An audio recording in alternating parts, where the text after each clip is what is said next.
What up, you sons of bitches? Terrence Pop here. It's Tuesday night with another episode of Actual Live from the Lair. All right, now we've already covered 10 hours of the weaponization of immigration against this country. Now we're moving into other aspects of this insanity that we call the United States in current year. All right, now, if you are just noticing that we seem to go through these scare events and then we recover from scare events, and that could be anything from an economic crisis, war, what have you, just to go right into another scare cycle. And it's been going on for quite some time. And it is also my theory that we have the military-industrial complex now pulling strings on the scare tactics to get yet more money and more compliance out of the sheeple out there who are walking around in the droves in the Western world. It started off with, what was it? Little ice age, and then there's global warming, hole in the ozone, all kinds of economic problems, and the list goes on and on. Like, for instance, we got into the Spanish-American War by a so-called destruction of a battleship or cruiser of some type. We had World War I, so we got dragged into that one. World War II, Pearl Harbor, which is, there's an argument for people knowing it was coming and allowing it to take place for a reason. Same thing with 9/11. Vietnam was started on a farce as well. There's a lot of patterns there to look at because those patterns, they repeat and they're starting to form again. And when it does happen, I want you and everyone who watched this show to go, Pop called it. Now, Blake isn't here tonight. We've got, Battle Dwarf, and we've got, Evil Shaggy, the button pushing, idiot over there. No offense. The evil button pushing monkey thing he's got up there. I like it. I like it. Yeah, I had a little fun with the AI generator the other night, so it's all good. It's all good. But my thing is this. For you to be able to make a prediction into the future, you need to know the data from the past so you can project, basically glide paths or attack paths or whatever you want to call it between 2 points into the future to make a prediction. And that's what we're going to do tonight. So I don't know, but, we've got 2 history buffs here, and I think it's worth talking about. All right. And like always, gentlemen, this show, for the most part, has been demonetized, meaning we put out the same amount of videos that we have since we started, 10 years ago. Now, about 7. A few more, actually. I'm putting out an additional dozen a week, easy. And out to about 6-7 years ago, Blake and I were pulling down a decent chunk of change just on the video portion. That has been basically reduced to almost nothing. And in fact, most of the videos we have, if they are monetized, it isn't until 2 weeks after the fact when most of the traffic is already done. So any amount you donate will help monumentally, and I thank you ahead of time. Buy us a cup of coffee. We'll appreciate it. We promise. We promise. Steve, if you could pull your mic in just a little bit closer to your face hole there, if you could. You trying to get my boom closer to my mouth, Jimmy? Sick freak. Phrasing, but freezing. I came close there. I Here came close. I pulled out at the last second. That didn't come out very well. Also phrasing. Also phrasing. It's going to be one of those nights. I can feel it. Look, a lot of what Pop is talking about here goes to psychological operations, and everybody knows these games have been being played with us by now. Most people have woken up to some degree, unless you're a complete blue and pink-haired libtard. Mm-hmm. I was one of those guys who chased conspiracy theories for a very long time until I got dropped into that world. Found myself debriefing North Korean defectors and going, oh, maybe I should take a closer look at what I used to think. And I did. And that's when I started to really be able to notice the holes in the curtain, as it were. Everybody's familiar with the Wizard of Oz and the wizard behind the curtain and all that. Yep. Well, our wizard's curtain is all full of moth holes. It doesn't take a genius to look past any of this stuff at all. And like Pop said, for us, for our generation, really, this started in the 70s. One of the big things when we were kids was we got a copy of National Geographic, and Pop and I tried to find it before the show. We couldn't find it. But when we were little, it was the most exciting thing in the world. We're going to have another ice age. Do you remember? And there was a Tyrannosaurus Rex on the cover. Do you remember when we were kids? We'd have the movie day during the week or a couple times a month. Yeah. literally for, was it third and fourth grade, we watched the Little Ice Age documentaries, Yes. and then we watched some the beginnings of the Ancient Alien guy. Oh, Carl Sagan? No, No, not no, Carl the Sagan. other guy who Ancient wrote Aliens. Yeah, I know what you're the talking about. book. I don't. His name escapes me. That's escaping me. Mr. Graham, I think his last name's Graham. Something like, with the Little Ice Age thing, one of the other things that used to be taught in schools that's no longer taught at all, I've found out, is climate epochs. The Earth goes in cycles. You had ice ages, you had hot periods, you had dry periods, you had wet periods, and they could see all of these epochs by looking at the layers of the Earth. And you could still do that, but it's not taught anymore. Why? Because it shoots down their global warming thing. Yeah, and listen, we are on a ball of mud Yes. slinging through space with a very complicated, chemically active atmosphere with all of the elements that I believe that we can detect floating around. Things are going to happen. You're going to have volcanoes go off. You're going to get hit by asteroids. We have there's some theories out there that every so often the Earth switches its axis, which is very bad for most of the people on said planet at the time. We know it shifts in degrees. Yeah, but we've been tracking the magnetic pole moving for decades. Yes. In fact, it has moved so much you can't even use military maps from the 70s unless you have the new declination written at the bottom. 7.5 minus here where we sit right now. But it's changed quite a bit. No, I keep track of it. Yeah. It's currently at minus 7.5. There you go. There you go. There's the battle dwarf over there. Seriously, I keep track of stuff like that because you never know when you're going to be in need of a lensatic compass. Yeah, but here's the thing: is they are literally weaponizing your fear and playing it against your ignorance to turn you into unwilling or unknowing slaves. Yes. One of the ways they do that is everybody watching this show is probably aware of it. I'm probably preaching to the choir, but I'm going to say it anyway because it needs to be said.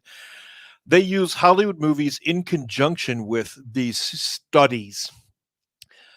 Scientific American, that used to be a really cool magazine. Remember, you could find all sorts of stuff in there when we were kids. Yeah, I mean, my evil genius brain went there quite a few times to look up new and bizarre things to do. Now all they do is parrot current panic. Yep. Which is basically what we're talking about tonight is the whole current panic scenario overall, not just today's current panic. And I believe the military-industrial complex is capitalizing off of said fear and panic. There's no question of that. There's absolutely no question that the military-industrial complex is profiting off of that. For one, it's extremely lucrative. When I got wiped out by my ex-wife, before it all came down on me, I had a job at Northrop Grumman within 3 days of getting out because we're so hard to make. Mm-hmm. And Northrop Grumman was paying me $140,000 a year to start. Yep. That kind of money. That's the kind of money these guys throw around. I was coming right out of the Army as a tactical SIGINT specialist with some staff background. You spoke 6 languages and you could write 3 or 4 of them. Yeah, it's handy. Anyway, they were willing to pay me that kind of money right out of the gate. Mm-hmm. So the military industrial complex is enormous and controls huge sectors of different nations' economies by virtue of how much they consume and how much they produce. You've got to feed an army, for example. Correct. All of those food producers, Tyson and what have you, they've got contracts. They all have military contracts. I know, I've seen some of the stuff. Kellogg Brown Root, when you were in Iraq, I know they were buying from the big producers. Well, I got actually Brown and Root to take over our chow hall because it was run by an English company. Mm-hmm. And they served me whitefish lasagna and I got them fired for it. Good. Fuck you, English. You know, your whole fucking English menu sucks. Spotted dick? No. Toad in a hole? That sounds atrocious.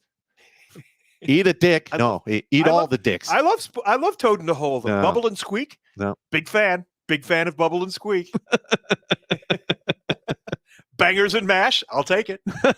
I spent some time over in England, so I know what all the different things that he's talking about are. Spotted dick is a dessert. Actually, it's a pudding with raisins. Yeah, and it just sounds really terrible. It sounds like King Henry IV's penis. Yes, it does. It does sound like the royal penis. No, the penetrating royal penis. Anyway, getting back to where we're going here with the military-industrial complex. War has been profitable pretty much since mankind figured out that war was profitable. Well, first of all, if you want to win, you need to have the money to outspend your enemy. Because it's at the end of the day, it's not about lives. It's about wearing your enemy down, taking away his equipment, destroying his willpower, taking his heart. And yes, if you take enough of the soldiers away, they won't have enough combat power to do what they got to do. That's a true story. Funnily enough, right now, you know that I hate reading the Greeks. Oh, yeah. Never mentioned those. I'm rereading Julius Caesar's notes on the Gallic War right now, and there's a huge section on the Germans. There's a tribe called the Suevi who learn from a Roman captive that Caesar's baggage and all of his loot is in a place. So the Germans, the Suevi, are like, oh, we know that Caesar's over here with most of the legions.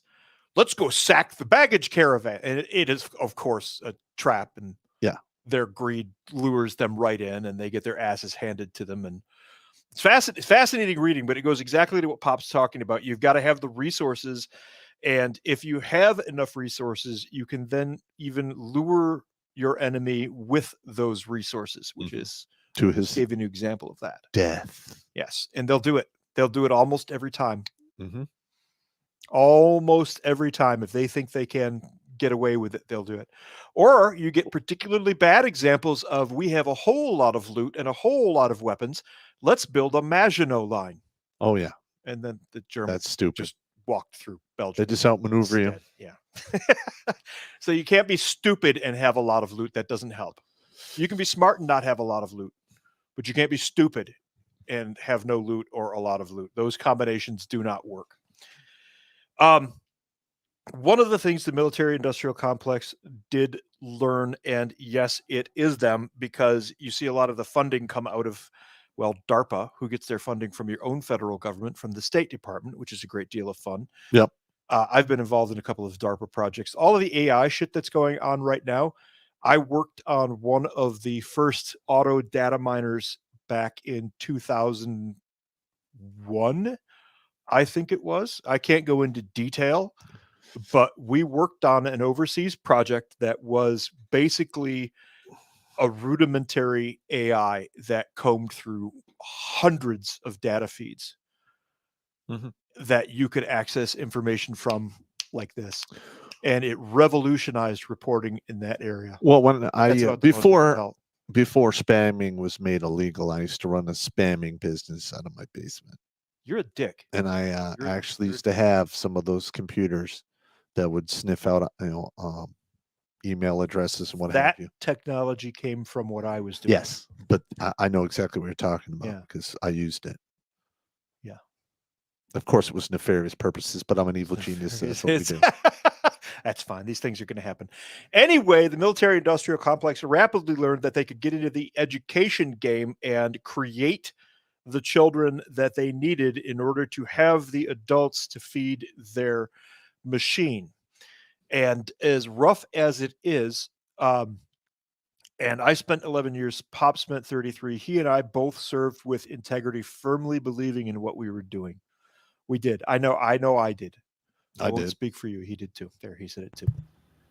A lot of the patriotic stuff that we saw was designed to create us. That stuff was basically designed to create us. And that's a hard pill to swallow, let me tell you. Yeah. Sitting here, having done what I did, believing what I believed, now knowing that much of what I consumed to get to that point was bullshit. Absolute bullshit. Pure bovine manure.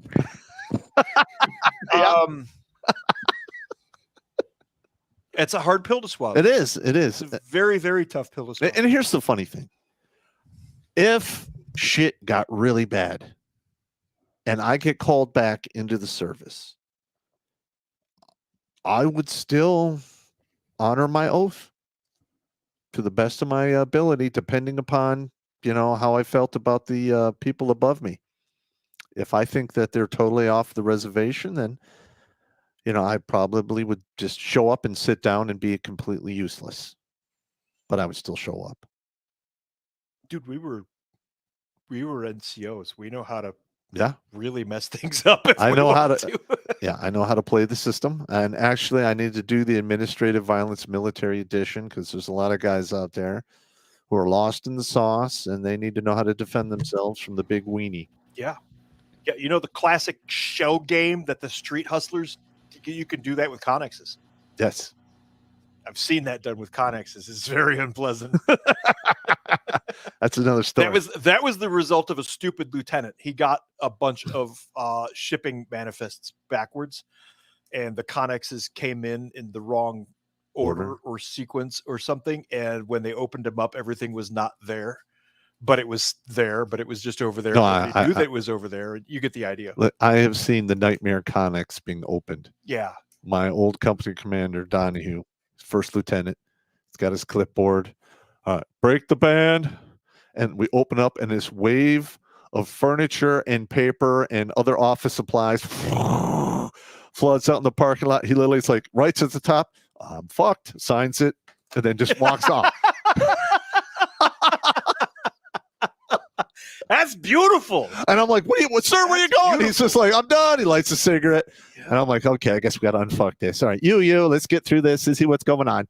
The guys next to us got 2 connexes of BII. Ooh, that's good trading. You can trade that shit. You can trade that, though. At least you can trade that. There's nothing you can do with the furniture. And no. BII for the uninitiated is basically like shovels and axes and stuff that you have a bundle that goes with vehicles. Mm-hmm. To unfuck your situation should you get stuck somehow or any number of other reasons. But a connex full of that is not for fighting wars. No. It's not much good. No, that was a fuck you connex, I believe. Yeah. That was strictly fuck you and we're fucking you. And yeah. Here's the sheet of stuff that you don't have in there that you're going to have to pay for. I covered him on that one, though. When he got out of command, I took care of him. Did you find the connex, though? No.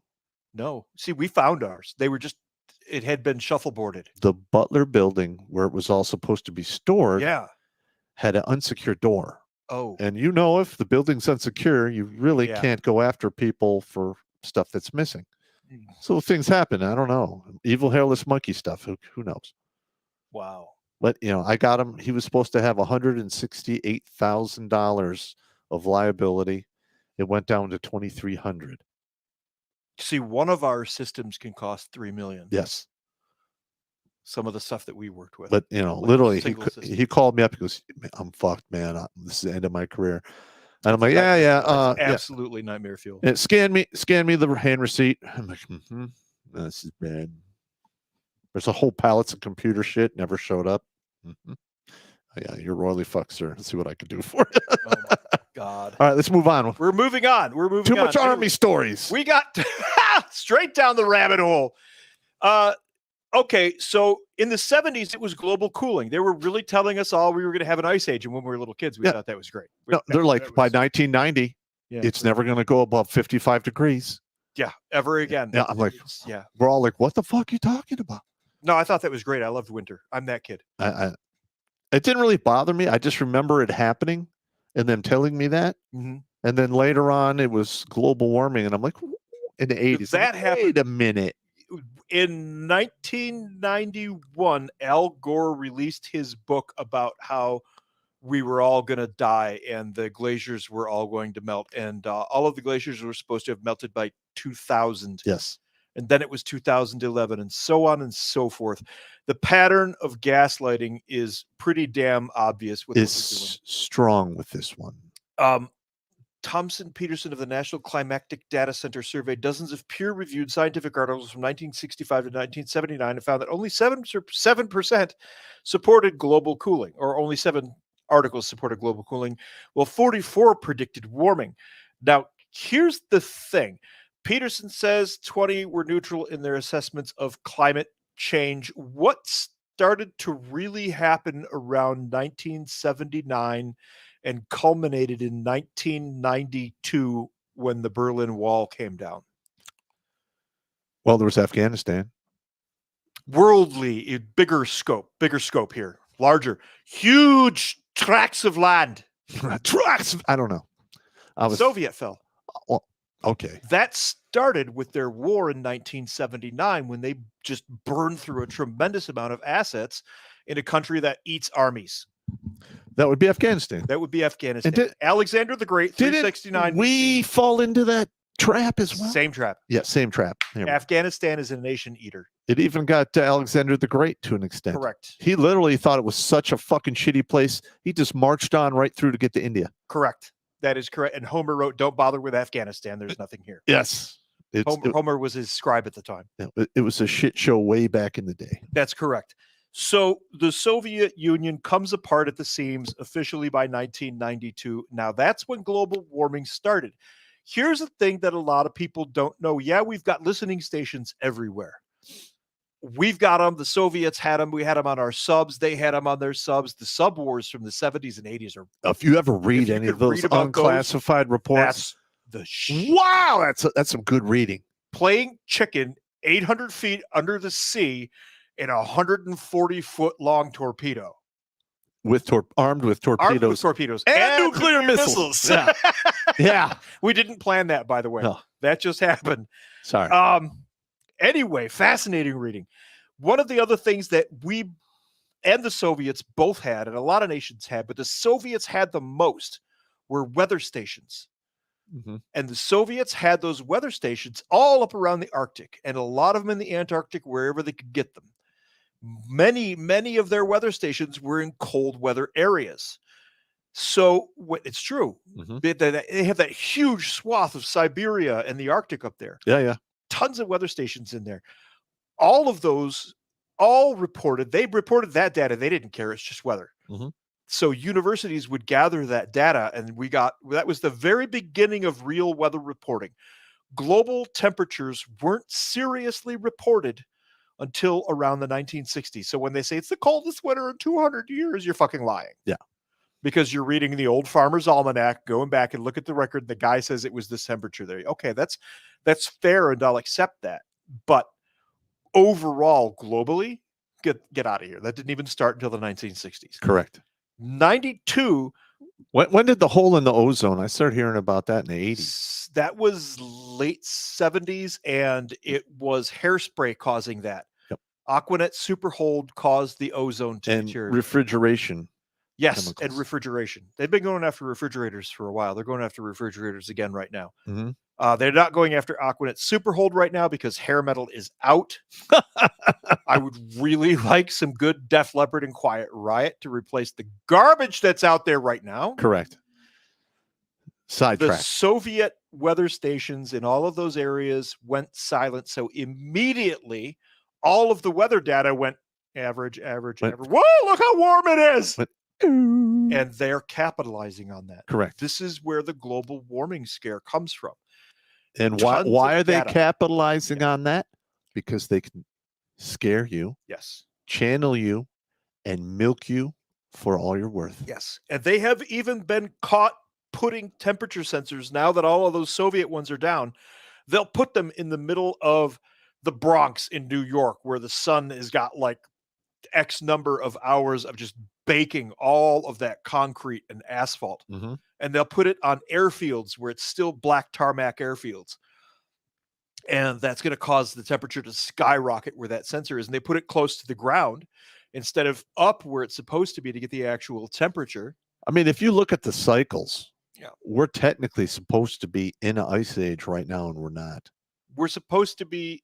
I'd have to go back and look. Yeah, we could do a climate epoch episode. We could do a sciencey episode. Ooh, science. We are not scientists. We're not, but we can do it for comedy's sake. But for comedy's sake, we can do this. Oh man. Oh my Lord. But yeah, look at this shit. So here we go to this tab over here where Wikipedia tells us about climate change over the past 50 years. See this map, 1973 to 2023. Do you know what's scary about this map? You know what's scary about this map? There's not a lot of context. The colors. Yeah. The colors are deliberately chosen because those colors, the human brain reacts to red as a threat color. Bad. Very dark red must be very bad. That map is specifically designed to gaslight you. That is the purpose of that map. Yep, and it's totally not like the weather stations in the UK did that recently, where they changed the colors of their map. Right, where the temperatures were perfectly normal, but they changed them to these colors that you see here. Yep, changed them to the hot color. Oh my God, so scary! You gotta believe me. Don't get me wrong. We're a bunch of filthy, evil hairless monkeys. All right, we litter to no end. That needs to be curtailed and fixed.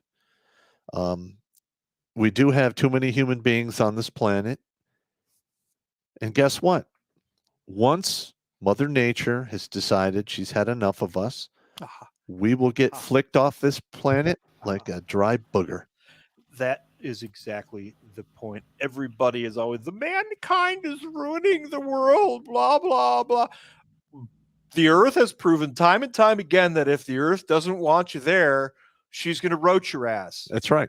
It's very simple. If Mother Nature does not want you on the planet, you're gone. You're gone. Yep.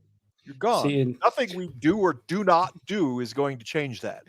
Yeah, my personal take on this whole thing is if something wants us off this planet, the flying spaghetti monster in the sky is going to flick a booger at us, aka a meteor, and I hope it hits Washington D.C. first, or an asteroid. I at least just want to be able to watch the show before I get wiped out, if we're going to go that way. Fair enough. But Sweet Meteor of Death is a choice on the presidential ballot for this year. Yes. Yeah. And I did vote today in the primary. So that did happen. There you go. In common usage, climate change describes global warming, the ongoing increase in global average temperature, which is nonsense. Here's what they say. We burn fossil fuels. That causes carbon dioxide and methane, which are greenhouse gases, which cause the temperature to rise, except we've done studies for years and years and years and years. And what's the problem with that theory that they're purporting right there? There's not enough of the gas in the air. Heat makes those gases increase. Well, those gases do not make heat increase. As a matter of fact, if you cover a globe in gases that can blot out the sun, your temperature drops. Yes, it does. Now, I understand that we do have large areas of the planet that are warming up to a certain degree, and they're releasing cyclical, methane and what have you. But that's just the way it goes. Yeah. Our whole planet changes. Listen, you can go back as far as you possibly can. You can take all the ice samples. You can, drill holes and whatever to compare sediments. It all goes in cycles. There's one other thing that I never, ever hear anybody mention. The next day, today, has never happened before, which means that Murphy is in play. That's right. Anything that can happen will happen and often does. Every day is a brand new chance for everything to go sideways. Correct. There is no, this happened a week ago, we can fix that. It just takes one little thing, man. Yosemite going up. If the caldera under Yosemite goes, done. The United States of America is gone. It's gone. We are done. It will wipe out, it's estimated, something like 75 to 85% of the population of North America. Correct. If the Yosemite caldera goes. Correct. Correction, Yellowstone. Yep. Yellowstone. Thank you, sir. Thank you. But it would take. It's been a while since I looked at the maps on that one, but it would be because right where I'm at, I believe I'm right on the cusp of the second and third circle. Oh, you die quickly. It would be I want to say because you have the epicenter, which is immediate evisceration, and then there's a circle behind it. That one would be, I think, Semi-evisceration. semi, and that's when you're dealing with all the landslides, the fallout, and all that. Ash, all that Yep. crazy stuff. Yep. Okay, Yeah, basically with an object the size that I believe that is there, anything within 500 It's miles fucked. of radius of the burst is pretty much done. Yep. Correct. And then there's the fallout. Yep. So I think, yeah, I'm like right on the edge of the second and third circle. So I think it would be, 1 to 3 months, and then I'm pretty much cashing my meat Here's suit the of thing. We cannot live our lives in terror that this is going to happen. Oh, but that's the whole There's point. nothing we could fucking do about it. That is the whole point of this, is to keep us living in a constant state of fear. Now, park this in your brain and leave it there for future reference. Causing an entire globe to live in a state of constant fear like this is a really, really recent event. It's only really 3 generations Yeah. old. It started in our parents' generation, and now it's pretty deep seated in the I would say it current- started during World War II. the whole planet living in fear. No, we weren't there yet. I would need hard evidence of that. Okay. Well, I I'm mean, talking World War. now. They talk about global warming in the Philippines. They talk about global warming in Africa, but nobody listens. Mhm. They talk about it in South America. It's literally everywhere. All of this fear mongering, all of this constant. What's the current panic? Yes. What do we need to be afraid of today? And then they pepper it with whole bunches of other stuff. And here's another thing. Even if they can't find anything, they will manufacture it, Yes. i.e. 9/11. Yes.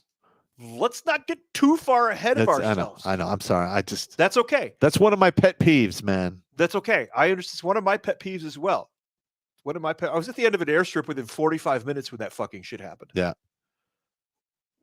it was a bad night. That was a bad day for me. Nobody knew. Where were you? Well, I remember I got up in the morning. Yeah. Went in the kitchen. Yeah. Had myself my mocha. Right. Walk into the living room. My oldest daughter's walking around. I'm getting her ready to go to daycare. And I hear, something about a plane hitting a building. And I'm like, what stupid motherfucker. Yeah, okay. And I turn on CNN, and 5 minutes later, the other plane, boot. Yeah. I'm like, that was intentionally. Called my work, not coming in. Called the daycare, daughter's not coming in. And sat there and watched the entire thing go down. Oh, you weren't in at the time? No, I was in the guard.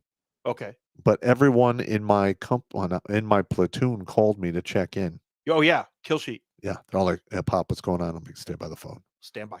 Yeah. I was on edge that entire day. Before we go down that very deep rabbit hole, that was the prime period where Pop and I were both operating. But Pop got to operate in this period too, albeit at more or less the tail end of the drug wars in Latin America. Yes. They're still going on now, but in the 80s, oh boy, was that a thing. I really didn't fuck around with that much. Very, very limited exposure to that drug war stuff, but that was in the mid 90s when I participated. And a little bit when I was on active duty. Okay. But okay, you didn't catch any of that while you were with 75. 75th Ranger. A little bit. Yeah. So I know they were there. Yeah, we did send people down there to assist in trying to find these coca fields and stuff. That especially I think it was regimental recon was really big going down. They went down there quite a few times. Okay. So now that we've got global cooling out of the way and everybody's like, nah, that's boring, and that faded out, here comes in the late 70s, early 80s. And I know we got an image of Nixon up here on the screen. He's the one who started mentioning it, but it kicked off in the late 70s, early 80s.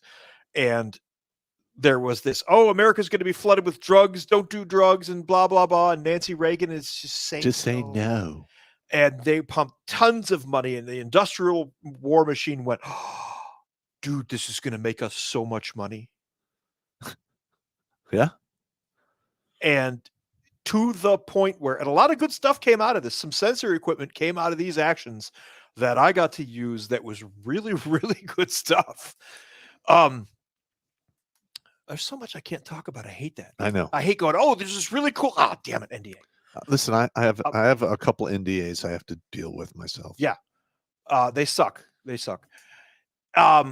We started going into Central and South America to fight these drug wars, and all of a sudden these Revolutionary Guard communists started popping up all over the place. Yep. What turned out later and came out in the wash toward the middle of the 90s and into the 2000s is just how our State Department had been involved in all of this and was playing both sides against the middle. You're familiar, so that the war machine could profit. Yeah, you're familiar with the FARC and the Shining Path, right? Oh God, yeah, yeah, yeah. Oh yeah, they were. What was the one down in Bolivia? We were told about them. We never encountered them. I was only down there for a minute. I don't remember. We were warned about the FARC and the Shining Path. The Shining Path was incredibly lethal when it came to the drug wars. And FARC was actually a byproduct of the communist guerrillas that were. Yes. And yeah, the drug lords literally employed the FARC to be their own private armies. Correct. Until the Mexican army finally just changed the rules and went over to the other side. Well, there's a lot more of them. But what we're trying to say here is our own alphabet agencies are using our own fear against us. Yeah. And they are funding, training, and assisting whatever army power, whatever you want to call it, that caused the fear.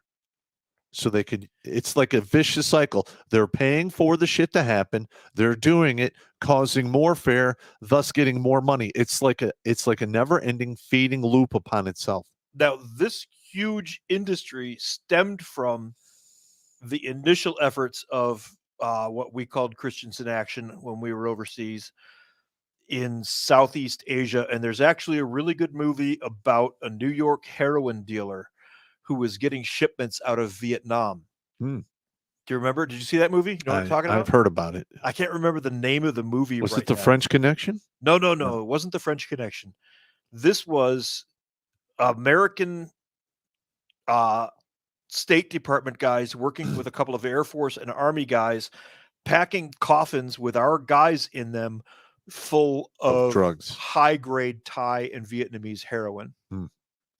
And shipping them back to the States. And this guy in New York had a great system going, was making money hand over fist off of these coffin flights. Uh-huh. And that's where the State Department got a real taste for this. And when Vietnam ended, they exported it to South America. And they continued to do it. And they used that to scare us with all of the drug stuff. And they literally flooded neighborhoods in Los Angeles, Chicago, New York, and I think St. Louis with crack. That was our own government that did that and caused the great crack scare. And everybody's, oh my God, crack cocaine. Oh, everybody's losing their mind over it. Well, and what did the crack do? It caused the civilian prison complex. It added the civilian prison complex. It had another very, very dire effect. It really destroyed nuclear families. Yes, it did. You touch it and you're done. I'm checking the comments here. I'm seeing some guys say that movie is American Gangster. That's the one. That's it. And it is an excellent movie. I do not approve at all of what the guy was doing, but I applaud his industry. It's a true story. Yeah. He did make some money. It was what he did was he was an evil son of a bitch, and he ended up getting whacked, I think. But he had a hell of a scheme going, and he was doing it with the help of your own government. Now, once the State Department figured out that they could start flooding American cities with that stuff, and now they're breaking up families, now they're gaining more and more control over you as more people go into welfare and EBT. Correct.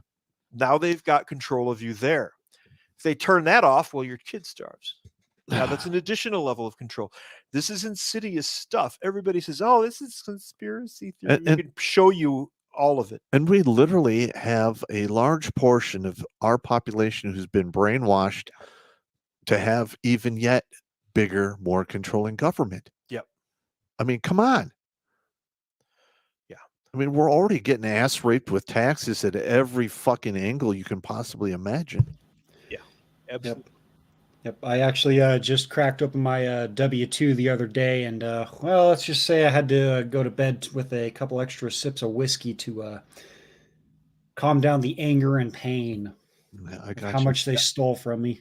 Yeah, I understand. I hear you, man. It's Bastards. amazing how much they end up taking. It's absolutely amazing how much they end up And taking. here's another thing. You remember the School of Americas, right? Oh, yeah. All right. The School of Americas, if you're never in the military, we used to train armies from South America for their own foreign internal defense missions. But ironically, we've wound up fighting most of the people trained by us in formal actual conflicts. That's correct. They don't possess the moral character to utilize something like that. What it did was turn them into more efficient dictators, more efficient killers, Correct. more efficient ravagers of whatever area they were ravaging. Because in Panama, we fought the Macho Diamante, and that was the Panamanian Special Forces who were trained at the School of Americas and at Fort Bragg. Yep. And if we can't train them, we just send them the goods to do evil things with. Fast and Furious, or I'm just saying. We'll get to that, but That's a different piece of the puzzle. You're close there, Jimmy, but we'll get to that's that. a slightly different piece of the puzzle. All right, now if you're watching this and you haven't hit the like button on YouTube or Rumble, what the fuck are you doing? Hit that like button, god damn it! We got 689 viewers and only 248 likes, gentlemen. You don't want my finger to slip. I don't know. I don't know. I might just have to do one of these kind of things to you guys. Oh no!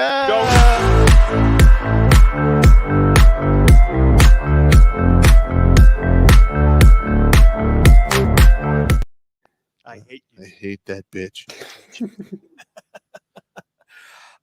So here's one that Pop and I both have seen a little bit of as well.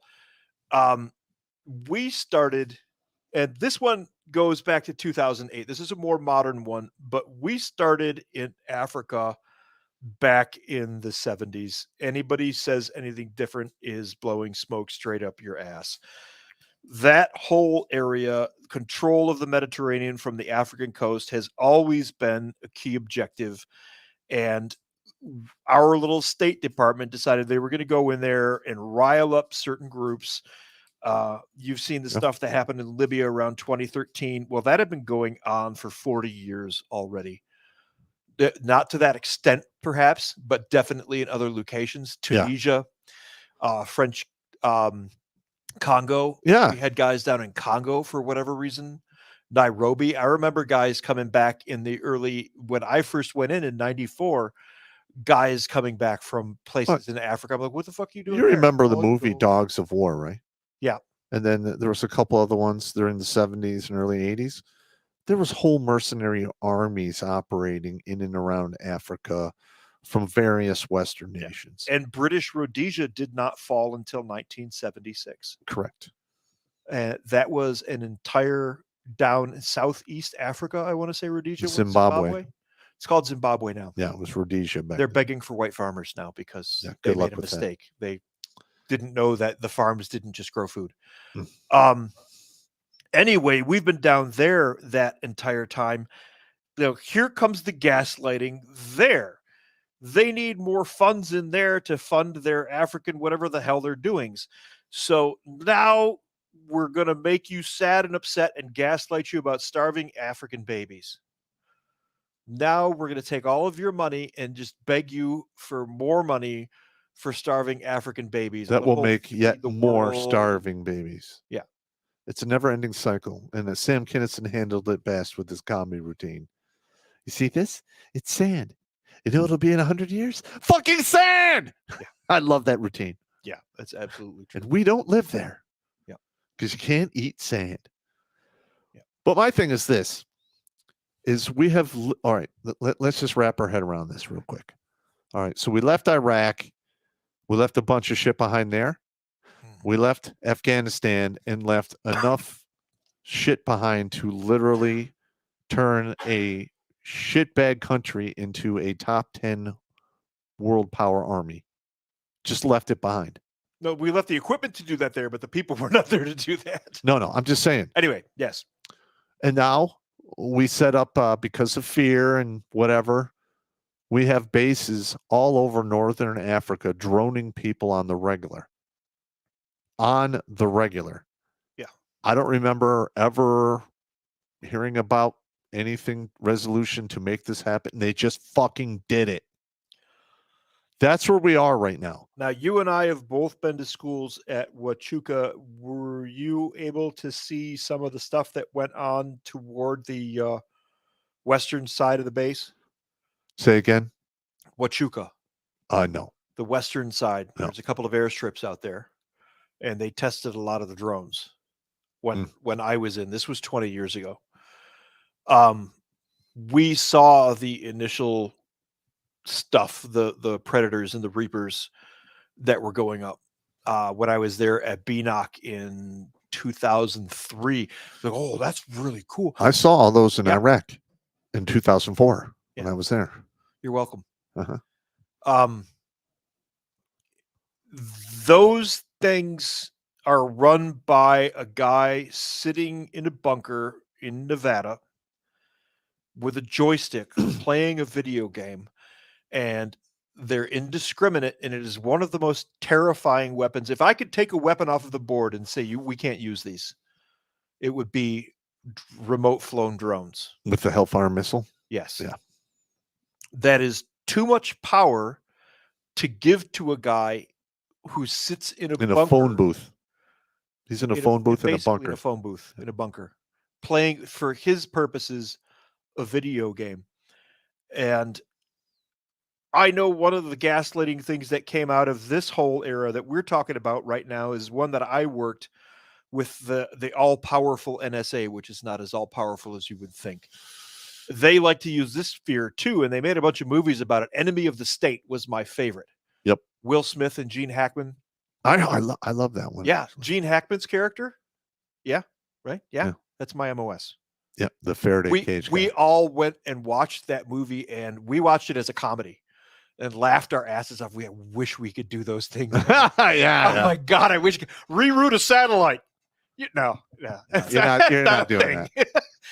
That is not a thing. No. You do not reroute those satellites. The old generations, I know these are out of the air now, so I get to say their names, and I know their names are already on the internet. The Keyhole and the last platforms, the first really good imaging platforms, we worked a lot alongside of what used to be NEMA, the National Imagery Mapping. And they actually built Google Earth off of that. It started there. Mm-hmm. It started there. Anyway, we worked alongside of a lot of that stuff because we would use it to corroborate SIGINT data and make a lot of our maps and everything. But in the mid 90s, they used that as nightmare fuel for society. They could watch everything you're doing. And then we all went out and bought these. Yes. So there you go. All of that NSA stuff, that was the gaslighting. This is the trap. I wish we had everybody having one of these when I was SIGINT, because I could own your ass without any problem at all. Yeah. This is a tracking device. It's a bug and a tracking device. It's a bug. It's a tracking device. Yep. You can build timelines off of it. They're doing it right now in that Trump trial. I can do it off of my own foot. And here I am. I worked in that world and I know these things and what they can do. And I still carry one because I'm comfortable with it. And it's something that I have to think about from time to every once in a while. I'm not going to say when, but every once in a while, my signal will sort of disappear because I know how to do that. Yeah. And sometimes I just leave it at home. And then there's I leave it at home. But almost everybody in the United States of America watched all of those movies about the NSA and how they could watch you through everything and blah, blah, and fear this and fear that. Meanwhile, they're sitting there at the movie theater with the perfect tracking device Correct. in their pocket. 100%. And you listen, I have no idea how to turn off the tracking or anything because let's be honest, you can't. If you are walking around in the city and you are pinging off multiple towers, at any time they can triangulate your location. It's called DF. That was our bread and butter. Correct. But love here's doing the it. thing. I'm paying attention to that Trump trial, Mhm. and they subpoenaed that AG's phone records. Yeah. And literally, they're going back years, and they can track her by the minute where she was during the day. This is years ago. So that all of that information is out there in the ether, and it's one subpoena away or an alphabet agency putting you on the wrong list. Yeah. It's That's just that simple. That is absolutely correct. And I've actually had to get rid of one of my phones in the past because of suspicious stuff that was going on with it. We're talking like major data dumps in the middle of the night, Nice. running your battery out in 30% of the time. Yeah. Like I used to be able to, the phone that I replaced, Mhm. I would charge it up. The charge would last 3 days if you didn't fuck with it. It got to the point where I charged it up. It would last about 5 hours. And it wasn't a bunch of years going by. That's a janky battery. No, you can look it up when it does all those data dumps. Yeah. And it's always in contact and pinging. Mhm. It burns your battery out. Okay. I'll have to look into that. I'll admit that I got pretty lax after I got out with a lot of that stuff. I stopped paying attention to that. You got to stay on top of it. that. Yeah. I still know how to do a lot of it, but I personally got lax, mostly because I don't care anymore. They know who I am. They've come to my house, and basically I said, "Could you read all of my file?" Well, no, a bunch of it's redacted. Yeah, go away. All right, what's the next one? So over after we got into North Africa, then what we were talking about with the drone strikes going on in North Africa now, we're in there basically indiscriminately drone striking in Africa using this is another mission that I used to work, ISR, intelligence, surveillance, and reconnaissance. Yep. That was huge for us. That was our tactical mission, was ISR, basically. These drones are going into these countries, and this is where they create the hatred for America, because they know that we're the only ones who have these drones. Mm-hmm. They know that, and it causes resentment in those countries, and that affects us here at home. When you fly a Hellfire missile into a wedding reception, what do you think is going to happen? Big kaboom. Yeah, but a lot of people, listen, maybe you get the principal guy that you wanted to get, but there's a lot of collateral damage. Everything within a 50-meter and you're making it worse because you're doing it at a fucking wedding reception. Yeah, that's exactly correct. Now, this is an interesting one. This is the case in Morocco. US AFRICOM, actually headquartered in Germany. It's not, but we won't get into that. Has for several years used a part of the Gulmim Air Base in southern Morocco for air surveillance activities. Morocco is a key naval position. A lot of people think of the age of piracy and they only think of the Bahamas. Most of the piracy went on around Morocco and the Mediterranean. Well, the Mediterranean had piracy going on since, I don't know, the Egyptian times. Yes, exactly. Yeah. And what we saw in the Bahamas was just the cool piracy. We just got the cool pirates. Well, the piracy that was taking place there was fueled off of the Spanish gold and silver they were pulling out of South America. Correct. Yes. And it lasted a very short period of time. This, however, lasted forever. Anyway, Lucca International Airport in Malta has been a hotbed for Italian, French, and U.S. aviation to undertake surveillance operations in the Gulf under the cover of operations launched by EU border agency Frontex to control unauthorized migration. Control unauthorized migration? I beg your pardon? I believe it's being controlled to our detriment. I see what you're saying. You make a very good point. But the most mysterious position used by U.S. intelligence forces to watch over the Tunisian and Libyan skies remains in Pantelleria. This small Italian island, barely 60 kilometers off the coast of Tunisia, has become a busy offshore platform for private surveillance companies.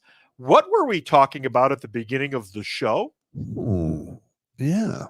Bunch That of would those be Northrop. That would definitely be Northrop and Khaki. mercenaries. Private surveillance companies are talking about Northrop and Khaki. Yeah. And they are part of the military industrial Industrial complex. who rent aircraft to the US, but also to other countries like France and Italy. Why? That sounds a little bit mercenary and possibly even treasonous to me. I would tend to agree.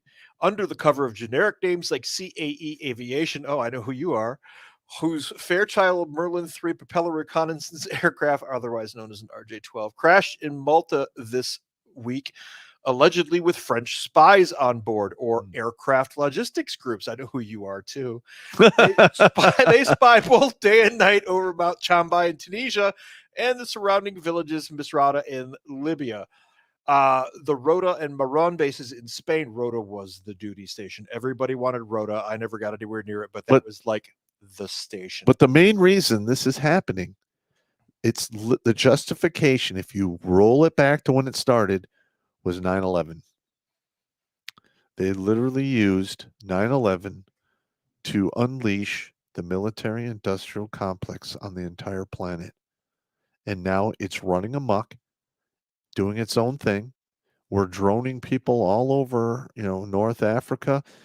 And maybe they're doing it in the name of this country. I prefer if they didn't. But for the most part, I think that they're literally off the leash and they're looking for the next payday. And they are controlling the government. On top of that, money talks and bullshit walks. And they're just doing the next thing to get more money.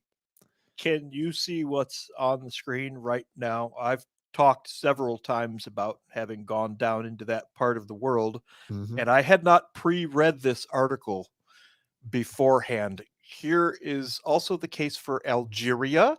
The U.S. had, well before the rest of the region, done all that they could to rid the Tamraset air base in this extreme south of the country, Algeria. Ideally located and offering coverage of the entire Sahel zone, it also offered the advantage of having been constructed by US BRC, a subsidiary of Halliburton. Algiers was at once a favorite destination for high-ranking officials from the U.S. Army, intelligence agencies, including Christians in Action and no such agency. Hi. Yeah. Hi. Hi. And officials from secret diplomatic services. Their only aim was to convince their Algerian counterparts to intensify. As you can gather from this article, since they have put it out there, yeah. So, yeah. They're saying it right there. They're saying it right there. I mean, literally, It's Halliburton. I have danced around this subject a lot. Tamraset is a base where a lot of our shit goes down that we take out of Europe. It's in Algeria, right? It's in southeastern. Did you ever watch Algeria. the movie Patton, where he's inspecting the Algerian troops? That's where it's happening. Probably at. Yeah. Probably right there. Yeah. Yeah. So it's nice to know that that's out in the open anyway. At least I can say, hey, Tamraset, that's where I saw slave markets. Yep. Was in that part of the world. I myself have never been in that country. The Algerians are really nice people and they like to eat dinner for like 4 to 6 hours, which is, in my opinion, a very civilized thing. A very civilized thing. Got it. Dinner for So surveillance in the desert, impossible to judge. I'm not going to go through the whole thing here. Basically, what I'm trying to get through to you with this is how the military industrial complex, first day with new lips, is using different parts of the world to keep the fear and hatred of America up in order to be able to sell us that fear and hatred. Yep. So that we're constantly paying on a war footing. Yeah. We're constantly paying for it. The military industrial complex is constantly profiting. We constantly believe that these people all hate us, never really understanding why, and that it's our companies and our State Department that are causing these things. I was there. It's a vicious circle. I was physically there. This stuff is happening. Your country is basically gaslighting foreign countries into hating you so that you can see how much they hate you, so that You'll you give build up more. a patriotic frenzy to want to go over there and kill you some people who hate you. Or throw money at the problem, which Americans throw money. are really good at. Yeah, we're very good at that. We're Yeah. very good at that. Oh, I broke open my very deep cut on my knuckle. That's okay. It'll be fine. You all right? Yeah. Okay. I cut down to the bone on my finger and thought it was more healed than it is. Is it bleeding? It is. Bad? No, Okay. I'm not going to bleed to death from it. All right. Does the battle dwarf need a band-aid? I'll be fine. Don't All tell right. the elf. Don't tell the elf. All right. So- what's the next one? Anyway, Oh yeah. so now that we've established that our military industrial complex is causing people to hate us so that we become patriotic and want to go kill them for hating us, then we come to the other thing that they do. Everybody thinks of war and tanks and all the equipment and everything. Nobody thinks of what happens after. The exit strategies are almost non-existent for equipment. World War II, they left it there. World War I, Left it. they left it there. Vietnam, there are literally movies of them pushing stuff over the side on the ships. Correct.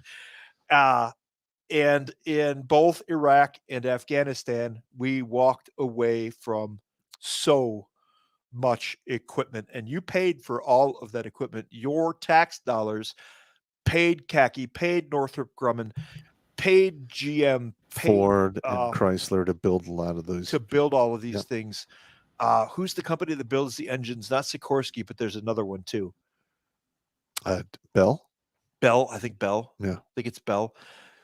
All of your tax dollars went into this to feed the war machine. And when they're done, they just leave their toys there.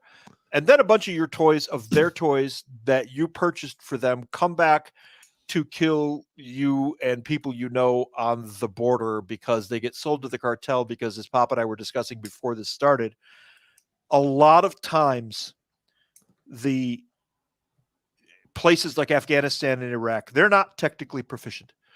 No. Every big piece of Army equipment, you're looking at these Blackhawks here on the screen. That's not a Black Hawk. Or that's not a Black Hawk. What is that? That's I think That's it's a a Sea French Stallion. helicopter. It's a Sea Stallion. No, look at the engine pods. And it's a hip. It's a Russian design. Yeah. I think that's a Russian design, which explains the paint job. Yeah, okay. Anyway, helicopters like this. Let's go with that. They don't know how to operate them. Or maintain them. Every one of these vehicles comes with a -10, which is an operator's manual. Anybody who has ever served any time in the military has handled a -10. A -10 is basically the maintenance the operator gets to do. Then we were so bored waiting for a class at Huachuca one year that we wrote the -10 for a beer can, and I still have it. We decided that the beer can needed a -10. Now, on top of the -10, the helicopters and any other piece of equipment that has more than one moving part will also have a 23P, which is the maintenance manual with parts. That's what the 23P Good luck with that. part is. Well, you have the 20 level, 30 level, 40 level maintenance. Yes. 40 level maintenance is pretty much done at the manufacturer. Correct. Yeah. 30 level means it's going all the way back To like the main base. Corps or Army or whatever. 20 level can be done in At the theater battalion at level, battalion or yeah. above. Mhm. These manuals are fairly technical, and Iraqis and Afghanis just can't handle it. I'm sorry, they can't. Yeah. The vast majority of them. So they have this equipment, and they'll use it until it falls apart, or they'll sell it. More than likely, most of it will be sold. Correct. And Or we're they always- decide to take it for a joyride and crash it into a sand dune. Well, these things happen. yeah, there were a couple of videos of that. I've Afghanistan. seen the videos of the Blackhawks going for a joyride, and well, they pretty much put the saying taking off is optional, landing is mandatory. It's true. That's true. And Aloha Allahu Sandbar, I think. Aloha snack bar. Well, here's the thing: Aloha Snack Bar. is I was reading some articles in regards to the Mexican government throwing a shit fit because the drug cartels have military grade equipment. Yes. Where do you think they're getting this equipment from? They're getting it from our failed war zones where we don't police up our own shit and we just leave it behind. This or is we're, so fucking asinine. or there is no oversight or audits being done, and AT-4 rocket launchers that are supposed to go to Ukraine are starting to show up in the hands of Mexican cartels. We've had our Department of Defense fail 6 audits in a row. 6. They haven't passed one in like the past 20 plus years. Yeah, it's ugly. It's really bad. That's why I added black budget It's stuff in here. That's okay. What we're looking at right now is a sizable chunk, and we need to make a decision. We are at a fork in the road. Do we continue along this path, or do we want to jump right into the 9/11 chicanery? Let me go along this path, and Let's go along this path, and All right. we'll pick it up the rest of it next week, because we've got a lot more. yeah, we got a lot more. We've got a lot more, and you get to watch Pop and me fight over shit. It's going to be fun. Not fight, but have Disagreements. vigorous disagreements. Yep. And I'll just be sitting here pushing buttons. So yeah, you definitely want to come back for next week, because there's going to be vigorous disagreements over a few things. But we basically come to the same conclusion, but not. Well, we know that it was not a homegrown kind of thing. Right. It actually was Correct. thought up and bubbled up and Yes.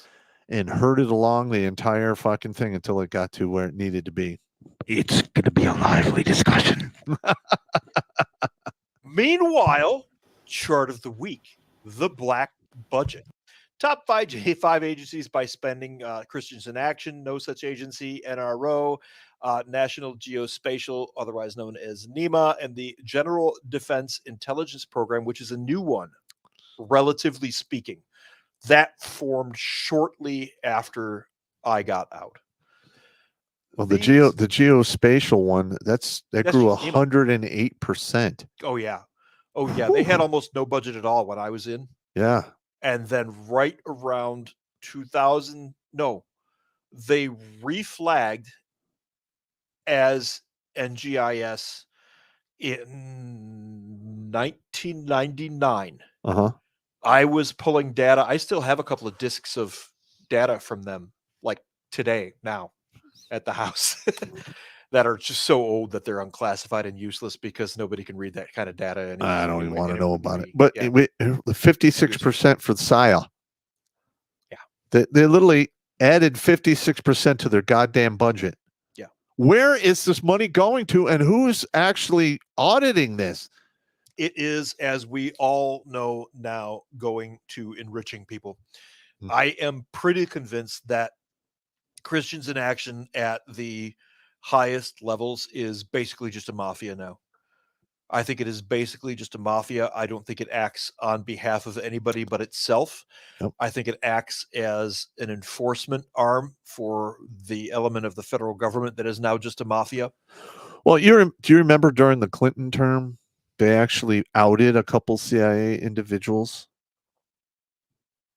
They outed a couple of agents. Yeah.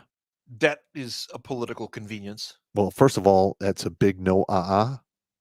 You don't go yeah. revealing your assets while they're in play. Correct. After they're retired or whatever, that's one thing. Correct. But when they are exposed, Yep.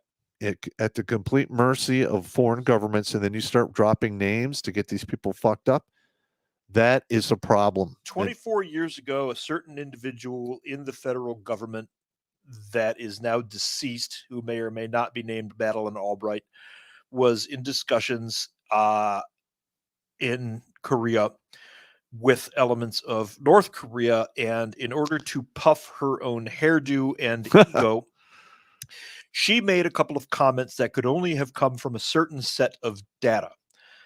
Now, the program that she outed had been active for 50 years.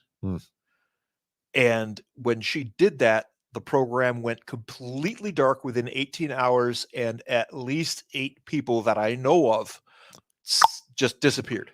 They ceased to exist. These people in the State Department and the federal government that have created this external mafia that pretends to be our government don't care about you. No, they don't. They will throw you under the bus or have you killed without blinking An eye. at all. Well, they got rid of Kennedy. He got arranged for one hell of a haircut. I love how that came out and everybody, it's right there. It says CIA and Mossad did it. Yep. and nothing has been done about the assassination of a president. I thought there was no statute of limitation on murder. There isn't. There you go. Funny thing that. It's funny because that came out. I actually remember hearing that come out. Yeah.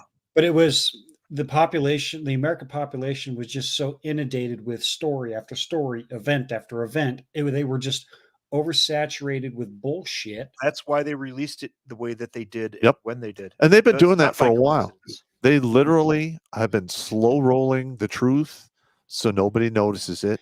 Yeah. And they push the lies out in front to distract you. That is magician shit. It is, And they're doing it on the daily to you. it is an elaborate system of gaslighting.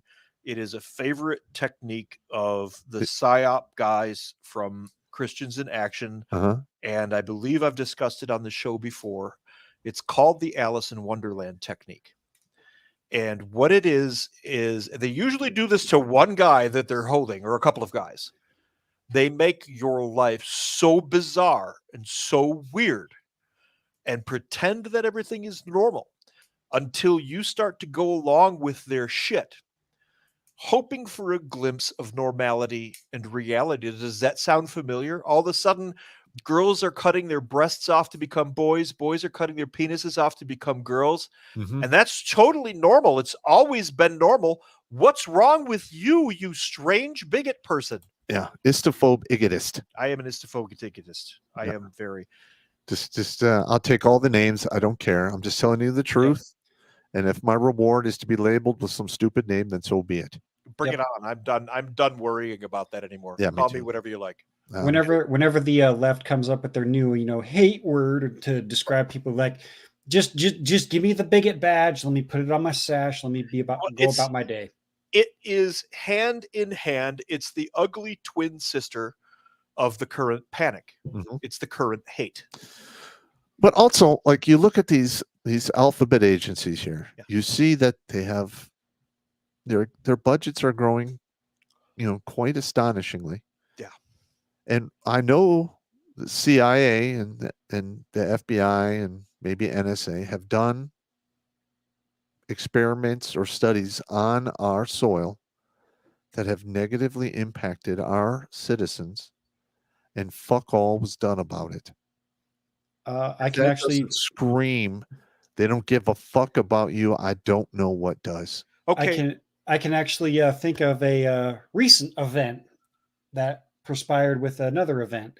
For those that don't know, a certain airman Hmm. went and Set himself on Oh, fire. airman immolation? let's just say he had a He immolated. he had a self-roasting.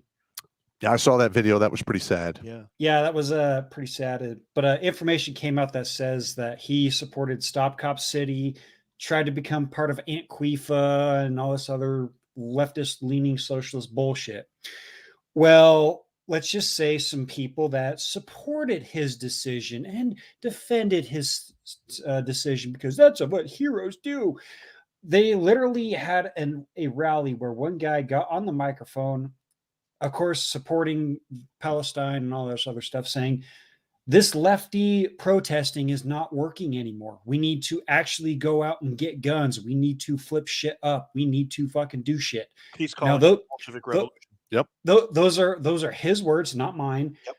Now, if I'm not mistaken, like you said, Steve, that's a Bolshevik revolution. But isn't that also kind of a coup style or a military coup? That is a call for military action against the United States using force of arms, and that falls under sedition. You have not yet reached treason. But don't worry about it. The FBI and the CIA and the ATF, they'll get to that guy as soon as they're done rounding up all the people that happen to wander in on January 6th. Or hell, if Yeah. they even were on the sidewalk out front, they're starting to arrest those people too. Yeah. Yeah, that's absolutely true. Now, being as I used to work for no such agency, I'm going to say this about that organization. When I was in, and it's probably not true anymore, the ground guys, like in many cases, we were all honest about what we were doing and actually believed in what we were doing and really thought that we were supporting the mission of the country. Correct. Now, NSA is a passive intelligence agency, which is to say they don't send guys into the field. The movies where you've got the NSA, like my favorite is Triple X, I hate that show. where that's portrayed as NSA. We watched that as, again, comedy, because that's the silliest thing I've ever seen in my fucking life. Hands down, that was when they said, "I'm from NSA." We were like, "Oh, Jesus." Here we go. Look, okay, here's why you're not from NSA, okay? You don't have a bad haircut. You aren't wearing thick glasses with tape. Your shirt is tucked in. You're not wearing a pocket protector, and your fingers are not stained with Cheetos. You're not NSA. Okay. Well, and your testosterone levels are Way normal too or high. above normal. Now, CSS, the arm of NSA that is military, and Pop talked about this last week, where you get stuck doing a job where you're supposed to be making $100,000 a year, but you're getting paid staff sergeant pay instead. That's the $28K a year. Right. That's the military arm, and that just does military stuff. And I never once saw any of that directed in CONUS, inside the continental United States, but it's still passive collection. There's no such thing as an armed, aggressive branch of no such agency. Well, I do know that once you go out of the country, especially during the counter drug years, you go down to South America. Back then, you are going to rub elbows with the DEA. Yes. You are probably going to rub elbows with the CIA as well. But you definitely are. And there may or may not be present an NSA individual as well. That does happen. I know that you're going to run into CIA and DEA because I was down there. Yeah, I mean, they're every. You can't even swing a dead cat without hitting. No, there's feds everywhere. I don't know how it is today. I'm just talking about 1994 and before. This was very early 2000s for me. Yeah. I don't know what's going on in that time of or down south. Yeah, you can swing a dead cat without hitting something with 3 letters on its collar. Yeah. That is absolutely true. But these black budgets, again, are used to do what we were talking about with the North Africa thing, where they'll stir up indigenous populations to hate the United States of America so that we get all patriotic and want to fight these guys that hate us, which feeds the industrial complex. And another thing increases these guys' budgets. If it's our tax dollars, we should know where it's being spent. You're telling us. I have no idea how we actually ever got behind the idea that it is okay to have a black budget, which nobody can really look in to see where that money's going. That is an invitation to the lottery ticket of insanity right there. Watch this shit. Are you going to pull it up? Yeah. What are you doing? Because your government not only has these black budgets, Uh-huh. but here's all of the countries that we give your tax dollars to. I don't recall voting for this, and I don't know of a single law that allows our government to give Colombia $677 million or to give Algeria $4,724 million. We know why that's there. And we're even giving money to Russia.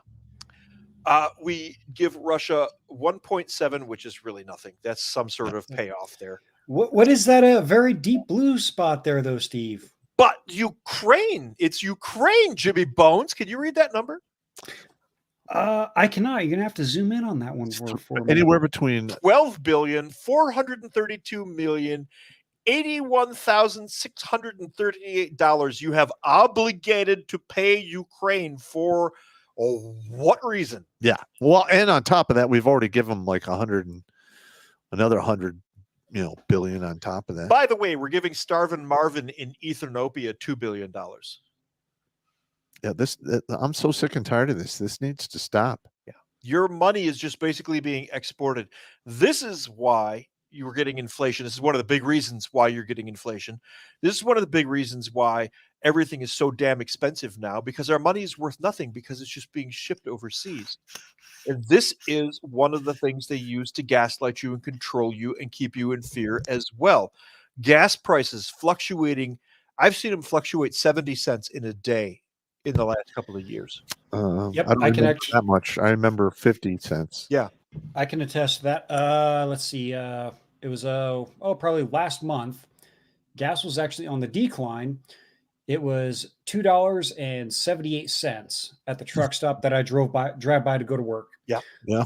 I drive back home to go to lunch. $3.08. Wow. Yes. Exactly. Yeah, it's pretty common for gas to jump 20 to 30 cents depending on how shit's going in my area. Here is the thing. They'll blame it on this conflict and that conflict and this embargo over here. Here's the real deal. We have enough fuel to run this country without any problem at all. These fluctuating prices have one purpose: to keep you in fear, to keep you in check, to keep you under control. That is the only purpose for these price fluctuations and these price hikes. It's to keep you docile and fearful. Yes. Listen, man. This is bad. I mean, that's why we're talking about it. Yep. But going back to the Ukraine thing and the CIA black budgets and whatnot, if you've been paying attention, there's been evidence, allegedly, that the CIA is behind the regime change that put Zelensky into power. I know they are. Yeah, I would not doubt that at all.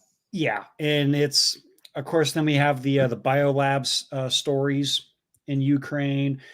Well, I mean, it's like there's so many dots to connect. We just cannot get it fully connected in order to see who's pulling the strings behind all this shit, making our lives miserable. Confidence, Jimmy, in what you're saying, that if I sat down and did that thing that I do with data, I could prove that the CIA put Zelensky into power. That is an absolute. Yep. I mean, he did an interview with MSN 13 BS where the dude was literally coked out of his mind. Oh, I saw that. Yeah. You could tell just by his body postures and his constant. I'm like, yeah. So this dude was an actor, may or may not be gay, and he was hired to play president in a movie. Now he is president. My guess is he's gay for pay. Gay for pay. Nice. He definitely takes a the peg D for a certain amount of money. Or an 8-ball. Side note, a lot of male porn stars do that because they make so little as just regular old porn stars. They will go gay for pay. All right, let's move on. It's just getting weird over here. Weird. This just got weird. All right, so we got the military defense budget from 60 to 2024. Now, this here is also part of the military industrial complex. These guys get their bills voted through. Halliburton, Grumman, Khaki, all of these companies that are participating in the military industrial complex, they'll put bills in front of their favorite senators to get extra money put in to the defense budget so they can specifically go buy the stuff that the military industrial complex is making. Correct. That's how they get funded. Well, and then that's one way. Though it's one of the it's one way. Then their pet senator gets paid later on, or gets a sweet deal, or gets a $500,000 a year job to show up to one board meeting. Or he gets paid a couple $1 million to speak at a podium for 15 minutes. Correct. I.e. Hillary Clinton. Yeah. No. 53 dead bodies. What? No. So here's the thing. Our GDP as a nation has been taking a hit, and the budget, the military budget, you can see here, the bottom is the percentage of GDP. Yep. Right around Vietnam, 10% of our budget went into the military industrial complex. You come over here. No, but go to 2000-ish is when 9/11 happened. Yeah. Okay, let's go to that moment. And you'll see how the spending right went there through the roof. Now it skyrockets. Mm-hmm. And then you'll see here from 1960 to 1980, you'll watch our GDP go down, basically cut by half because a lot of our jobs were sent overseas. This is the tank period right here. This is the huge depression that we had. Correct. It picked up a little bit, but it didn't ever really get to where it used to be because like the textiles, the steel industry overseas. A lot of our industries that used to pump up our GDP were quietly boxed up, sent overseas in via the NAFTA agreement or what have you. Yep. They basically gutted our country, and we are limping along somewhere between 3 and 4% GDP now. Yeah. Pennsylvania used to be coal, steel, and textiles, famous for textiles. They Correct. started exporting textiles when we first became a country In the 1700s. the 1700s. Mhm. My darling wife, who loves to sew, was looking for fabric recently. She started really sewing, going for making clothes again. And she said she can't find anything that's not made overseas. Everything's Vietnam, Correct. Bangladesh, China. There's no fabric made in the United States anymore. They've taken all of that industry away from us. What they do is take our raw materials. Mhm. And this is another form of gaslighting. When we were kids, what was probably the cheapest meat in the supermarket? Oh, heck. A hamburger? Here in Michigan, fish. Oh, I never ate fish as a child. Oh, you don't eat fish? I hate fish. What's wrong with you? I have to be at a certain hunger level to enjoy a good fish. I love fish. I eat a lot of fish. I got you. It gives Pop some bad nightmares from his hog slaying days. Yeah. Oh, there you go. Oh, there we go. Now I see where we Right are there, now. yeah. I see where we're picking on Pop now. Yeah. I Hey, see Jimmy, it. why don't you slay the hog real quick? In a cornfield. All right. So anyway, explain this. Like our GDP has been cut in half, but our defense funding has grown 8 to 9-fold. Just let that sink in. During Vietnam, we were having a fucking war going on. And now we really don't have a war going on, but we're still pumping an insane amount of money into the, This military goes industrial complex. to 2021. Mhm. We effectively stopped fighting the quote unquote war on terror. We effectively stopped fighting when? About 2017 is when we stopped any really big actions that I'm aware of. Yeah. And then we pulled out of Afghanistan in And 21. Somewhere between 2021, something like that. Yep. Right around there. August of 21, I believe. Yeah, switched it off like a light switch. Now, here's something that I noticed the other day, and this is a total sidebar, but I noticed that the Muslim terror attacks in the United States or against U.S. assets was turned off like a light switch, almost as if the State Department went, think, Yeah. That's enough of that. creepy. Look, take a look. When's the last time we had anything remotely like an attack like that? Well, I mean, we have like mass shooters now. But that's the new thing. That's the new That's thing. the current panic. Yep. There you go. And they're using that panic to take your guns away because they want to do things to you that you just might want to use a gun for. Exactly. And that, I would say, pretty conclusively demonstrates how they slide these panics in front of you and you never even realize that they're there until you go, wait a minute.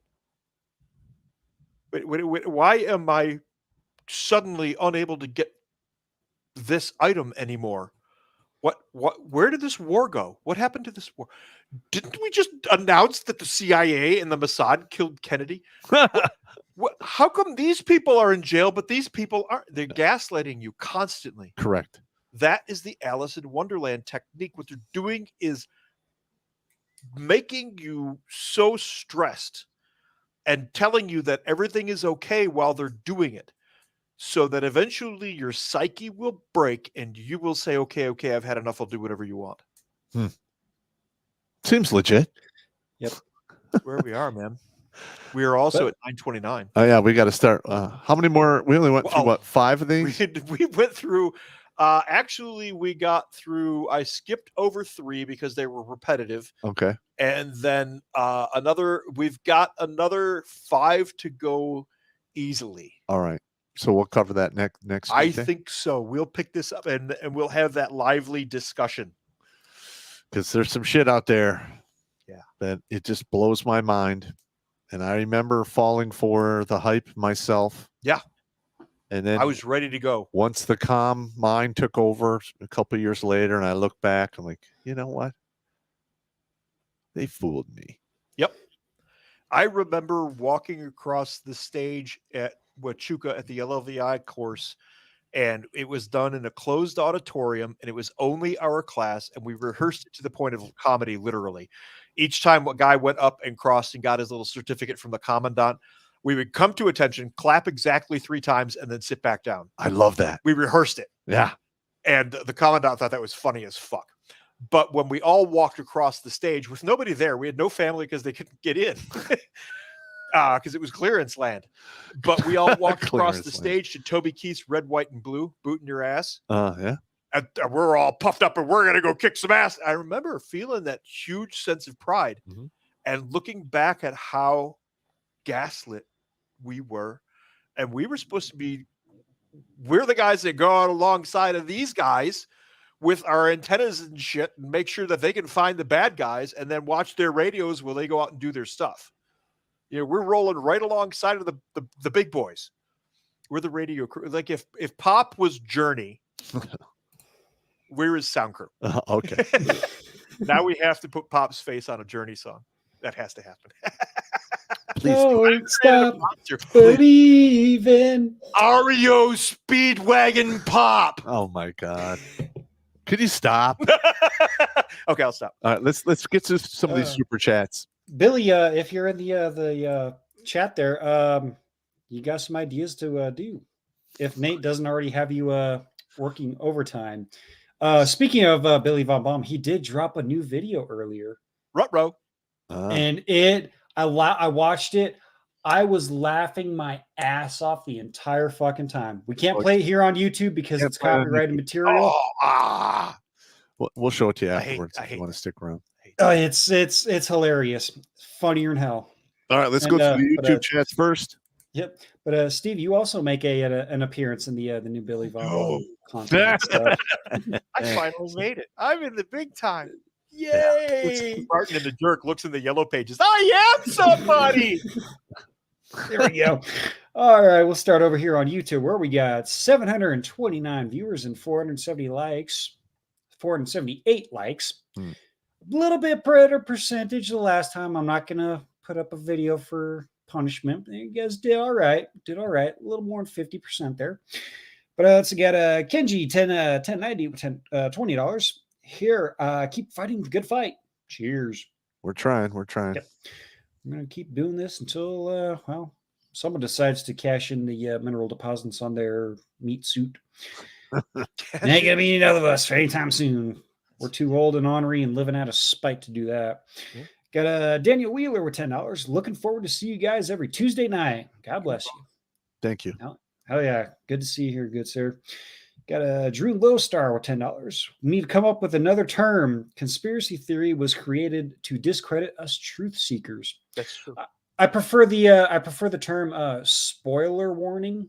How about conspiracy truth?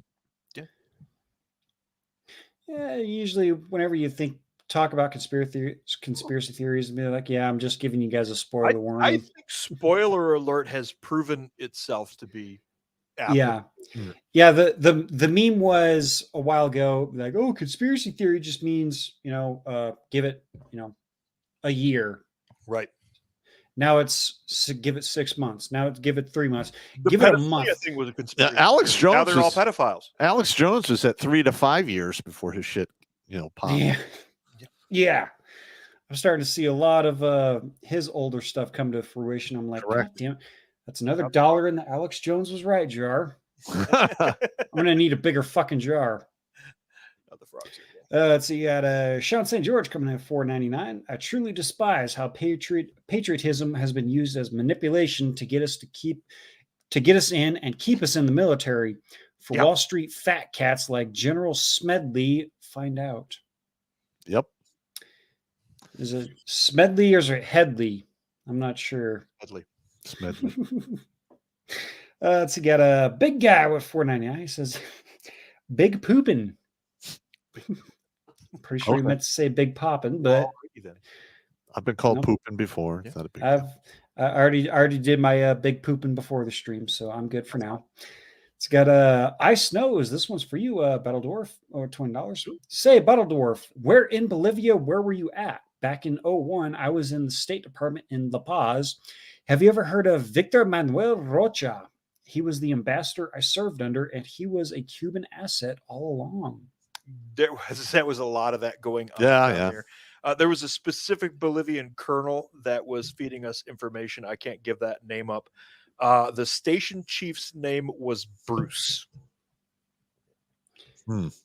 If you were anywhere near any of that, that will ring a bell, because Bruce was a very specific individual, and you didn't want to leave your quarters after about 2 a.m. because, well, Bruce had a bottle of whatever hooch he had on hand and a 45. So I was gonna say, this Bruce didn't happen to dress up as a woman at no. 2 a.m.?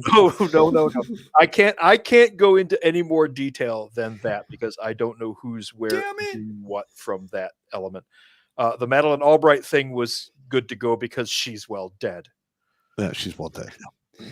God damn these NDAs, man. I know. It's annoying because I have a bunch of funny stories I could tell that They're usually 30 years. The NDAs. 2 of mine are 75 years. Oh shit. Yeah. I didn't sign any of those big donuts. Yeah. The 30-year ones. I think I have 2 of those. Right. Those are frangibles. It's called frangible data. It's the NDA is there just to wear out the time period. Okay. Yep. Let's next one here. You got Count Chad the Impaler with $10. General Smedley Butler. Yes. Oh, excuse me. Recipient of 2 Medal of Honors and Marine Beret. From his book, War is a Racket, the best he, Al Capone, could do was to operate in his 3 racket districts. I operated on 3 continents. Yep. Nice. It's kind of scary. Yeah. Oh, yeah. His Pollock 35 of $4.99. Uh-huh. He brings up a topical topic. Redundancy, the department called. How about the passing of Rothschild? Do you think their strength will be tested? Well, I'm gonna listen. If this gets really bad, the Rothschilds are probably going to wind up on the top of the short list for a rope fitting. In my opinion. Well, I agree with you on that, but I can also disagree, saying they still have too much power, influence, and money. They will all die of old age. I would think if it came down to that, I'm going to go in between the 2 here.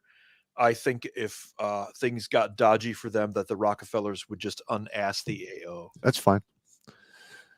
Oh, You can always follow them. You can't run. The Earth is round. You're not running off of the Earth. Flat Earth argument. I forgot the Rockefellers are still a thing. Yeah. That's another topic. All right, we'll jump over here to a Rumble here, where we got 826 guys over there watching us. Thank you guys. All right. Let's see that. Yep, we are outpacing YouTube. Winning. Wow.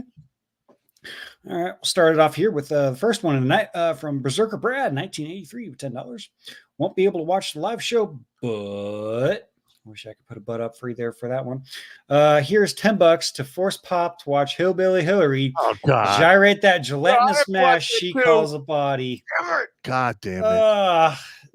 I gotta watch it too, man. You guys aren't suffering in silence.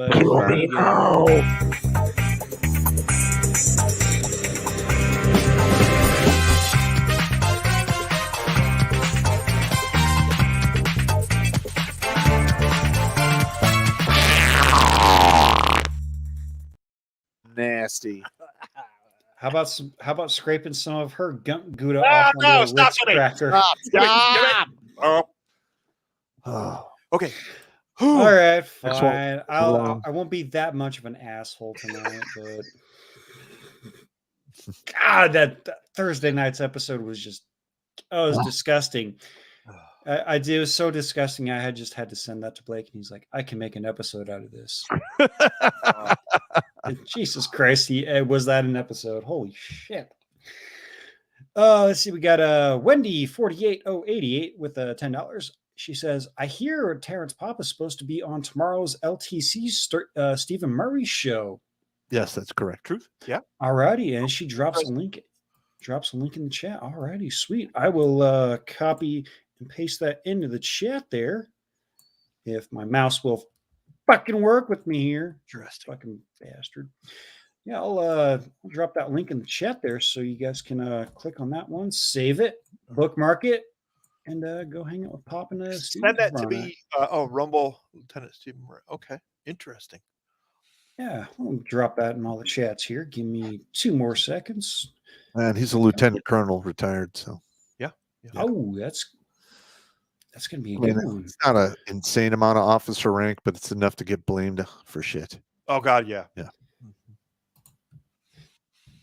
All right, let's see. Alrighty. The link to that show tomorrow night is now in all the chats. Twitch was being a little bit of a pain in the ass there. All right, let's see here. Again, Rumble, if any one of you guys is listening, if you could do a pop-out chat or something like that, so we can just check the donations and whatnot. I'll look at it and whatnot, see if we can get that shit figured out. You know what? Somebody's written a widget or a JavaScript for that somewhere. There's no way that's been overlooked. Yeah, there's got to be a way. There's too many Red Bull fueled weirdos out there. Yeah, you're absolutely correct. The Red Bull. Yep, there's got to be a way. All right, let's see. Next one over here on Rumble Gap. MGTOW Mando here with $2. Before he passed, Michael Crichton wrote the novel State of Fear. In it, he called out the way governments should have been using fear to control populations for decades. Yep. And they have been, actually. Yep. All righty. I did see this one pop up again, and I apologize if I'm going to butcher your name, but we got a Tracy Vajerbedian. Varjabedian. All right. Thank you very much for that one, Steve. Drops $100. Goddamn. Thank you. We're not worthy. We're not worthy. Thank you so much. Says, hi, Fat Blake and Pop. I'm going to make you pay for that one. Nice. All right. Awesome. Love it. All right. I hope everybody is doing good in the chats tonight. Of course, just shooting the shit here, trying to kill some time while I scroll through the fucking chats. Yeah, there we go. Scroll. Yeah. All right. Here's the next one. MGTOW Mando coming back again. I've read this one earlier. Guys, didn't you watch Godzilla King of the Monsters?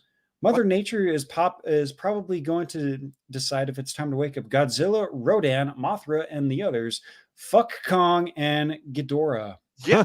Okay. I'm good with that. Bring them on, man. Okay. Bring on the kaiju. Yeah. I actually like that movie. Very quickly, Man of 1812 says, hey, is Blake still around? Yes. Yes. Yes.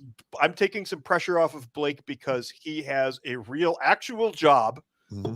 And I'm helping him out by filling in with Pop. Correct. Yep. And those that don't know, me and Pop, we used to do 2 shows after? Yeah. We'd be like 2 shows, Wednesdays and Fridays. We would do shows. Yeah, the pace is just too much for me. Yeah, it's just too much. So we had to, That's 4 shows is a lot. Yeah, I might actually start doing another one on like Wednesday nights here and there, but like getting the subjects, doing the research, getting them to you, going through the whole process. We need to have 3 or 4 more guys and doing the research and the legwork to be able to do this every single night or 5 nights a week. Yeah, there's a lot of effort that goes into this stuff that you guys don't see. Yep. And that's not putting anything on anybody, but there's quite a bit of effort that goes on. Pop and I are talking about this show. After we'll do this show, we'll start discussing next Tuesday's show almost immediately. Correct. And the same goes for the Thursday night show and anything else Pop does. There's a lot going on in the background. Yep. And then whatever links that Pop and Steve go back and forth with, they send to me. I get the shows up and running, get all the social media posts set up and whatnot. And I mean, it's not a lot of work, but it's enough. It's enough. It's enough. Yep. All right. We'll jump back to the chats here. I got a Shadowmancer Sharon with $2. We don't have too many people. We have too many people in concentrated locations. Big difference. That's a true I statement. would have to say that's accurate. That is correct. And I will also say this, and I have been saying it for the past 5 years now. If you live anywhere in or near a big city that has a woke dumbass DA, a bunch of corrupt fucktard judges that wanted to throw you into prison or concentration camps because you did not take the certain poke and smoke, and you're still living there, get out of there now. Yep. I don't care if you have to sell the shirt off your back to get a bus ticket out of there. I recommend you get out of there, because there's something in my mind and in my gut saying what we saw in 2020 with the peaceful but fiery but peaceful George Fentanyl Floyd Mostly peaceful demonstrations. supporters. Yeah. That's going to be a cakewalk compared to the damage that is done and the lives that are going to be lost. I agree. Do not become a life lost. Please get the fuck out of the major cities, because you are not safe there. It doesn't matter if you're white, black, brown, whatever. You're not safe.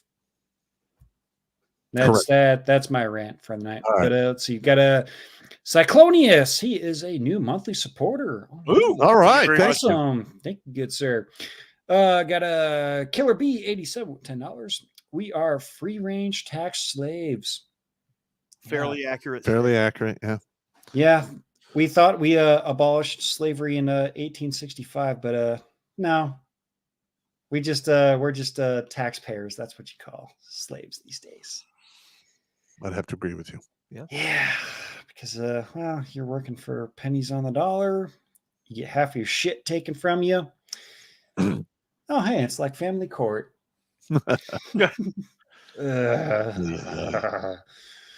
Where's my Sideshow Bob button? I need that one.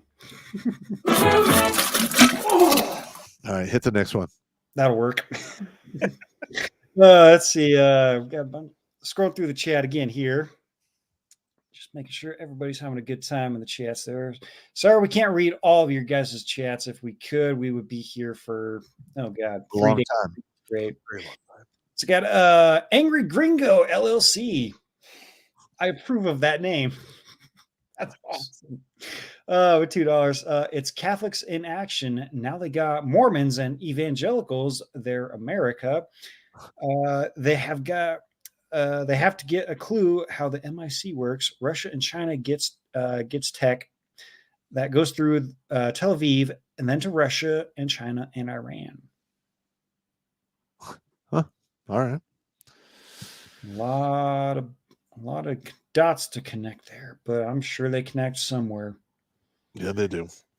Because I mean, they say an elephant doesn't forget. Well, I'm kind of like it. I think I got myself an elephant brain. I don't forget, but I get drunk and stuff passes through the thinking meat. I'm just saying. I got it.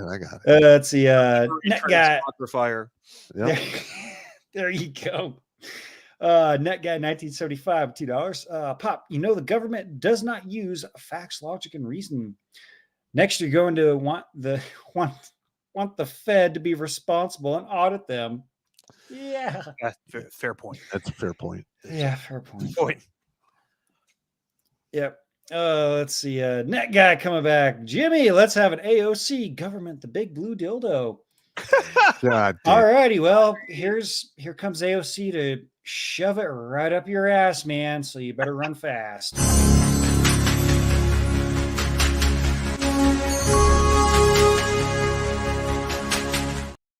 Terrifying. That's just so terrifying. I still cannot believe there are people that support her trying to run for fucking president. Yeah. She has a bachelor's in economics, is a former bartender, and doesn't know jack shit or fuck all about economics. And Absolutely correct. She's not even a strong whiskey 4. A couple of shots of whiskey, she's still in the 4 category there. I mean, you put a paper bag over her head. Nope. That'll give her a 6 because she does have a nice rack. But also, gentlemen, remember, do not be distracted by the tits of socialism, because those tits will end up to you dick thinking, and well, we all know where dick thinking sends you.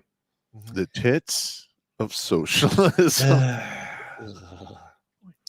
Let's see. MGTOW Mando coming back with $2. Oh, he's asking you a question. Pop, who do you dislike more, Hillary or Nasty Pelosi?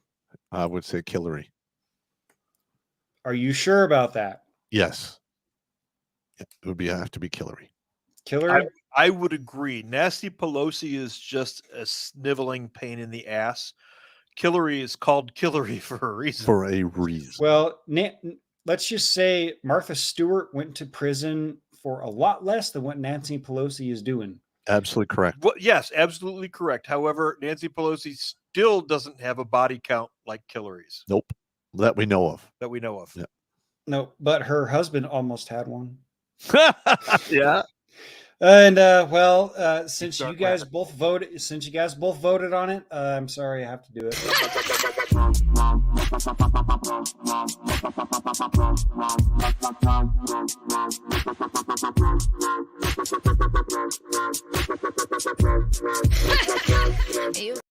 Let's rename that one.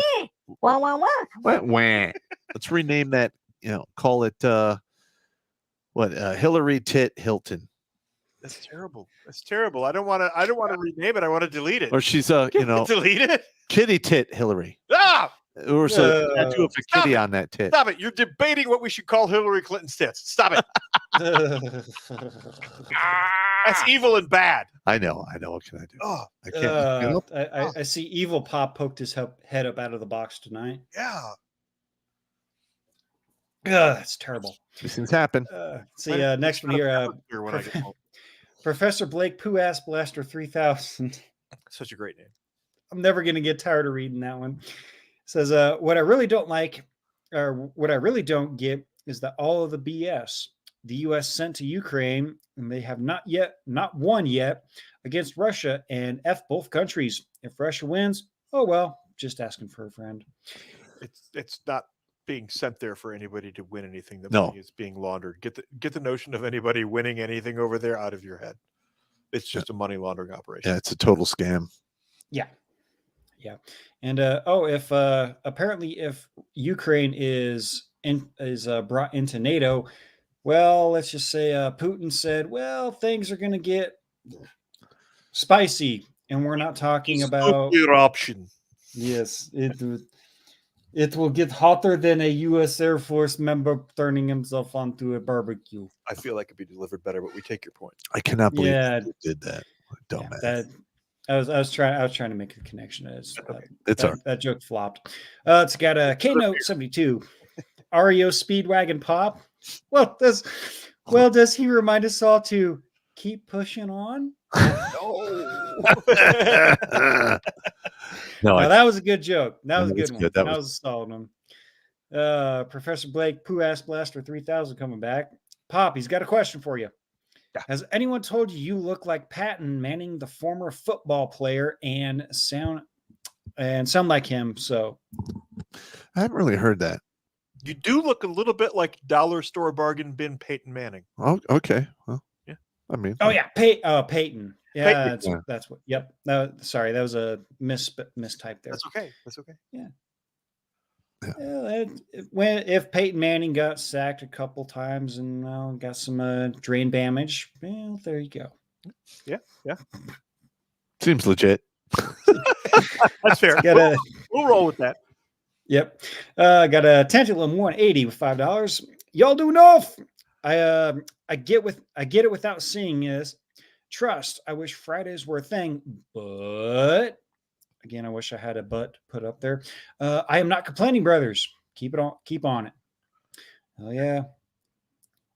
Like I said, we're gonna keep doing this. We're gonna keep doing this until one of us kicks our air addiction, but then we're just gonna keep on keeping on. As Joe Deere the next mission. That's it. There's only ever next mission. That's right. You get reassigned for the next mission. That's all that happens. Yep. All right, we'll jump over here to MGTOW.tv. the best chat on the internet. Actually, let's see how many we got. 52 guys over there, and that's a nice blonde. Oh no, there's Mia Khalifa. Oh God. Don't worry, she has clothes on. That's 500 miles of Mr. Right. That's 15,000 miles of Mr. Right there. This is a meme from MGTOW Ronan here. I got to read this. Alexa, how do I become a guard at Area 51 before September 20th? Going to Area 69. Going to 69 area, 51 soldiers to distract them while I sneak you in. It's a picture of Mia Khalifa. God, that's a nice hair. That's a pair of tits. Yep. Yes, Alrighty. Before I get too distracted, God damn it. Let's see. Got Timothy Pierre 474. He literally has the best avatar I have ever seen. I'm sorry, you're not going to get anything better than Peter Griffin Kirby. It's hilarious. That's awesome. He's got a few in a row here, all $5.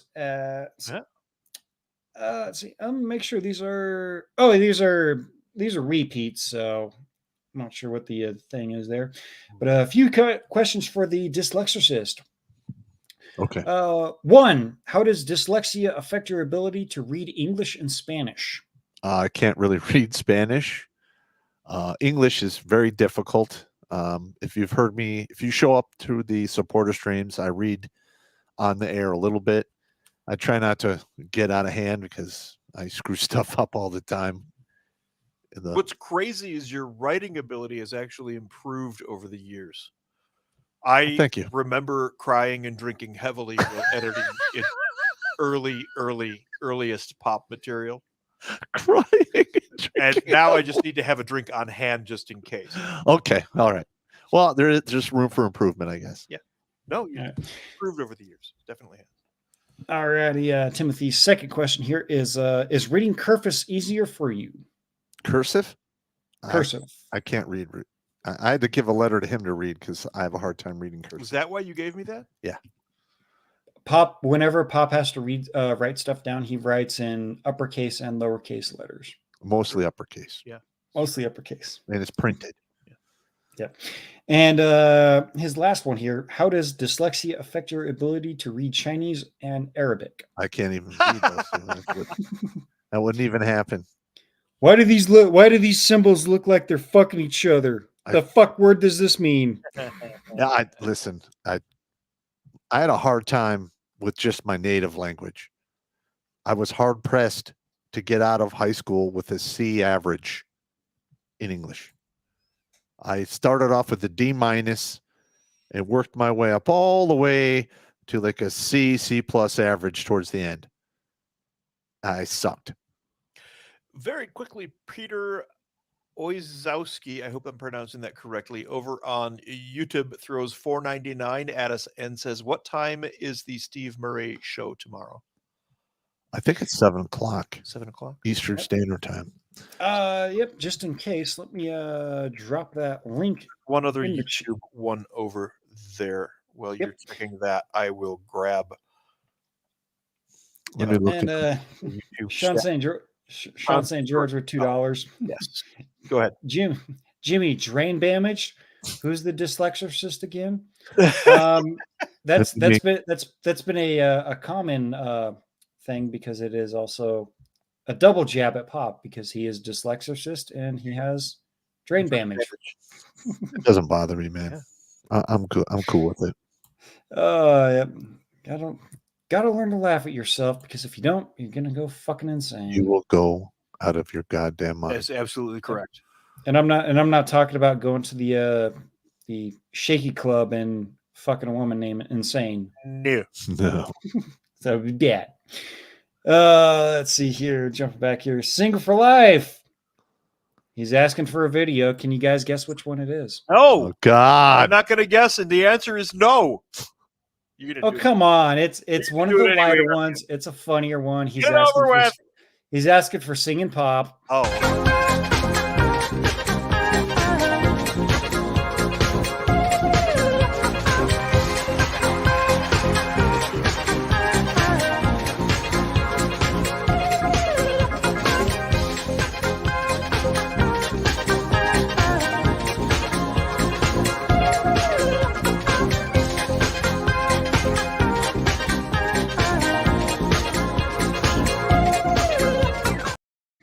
All right, so That's actually a cursed item that adds homo suspicion points. the the podcast for tomorrow is 5 p.m. Mountain Standard Time. Wednesday, 5 p.m. Mountain Standard Time, whatever that is. That's 2 forward for us, so 7 p.m. EST. Okay. Yep. Mountain's 2 back. Is it 2 back? Mountain is 2 back. Okay. So yeah, 7 EST my time. Yep. Mountain is 2 back, not broke back. You are God, homo that's suspicion good. points again. Yeah. Aren't you, Jimmy? You said, yeah, Mountain Standard Time. Yeah, that's where I'm at. Okay. But well, you said it, so we need to have the captain. Got to have the captain approve of it. You are fined 1 homo suspicion point for violation of the Man Code Morality Statute.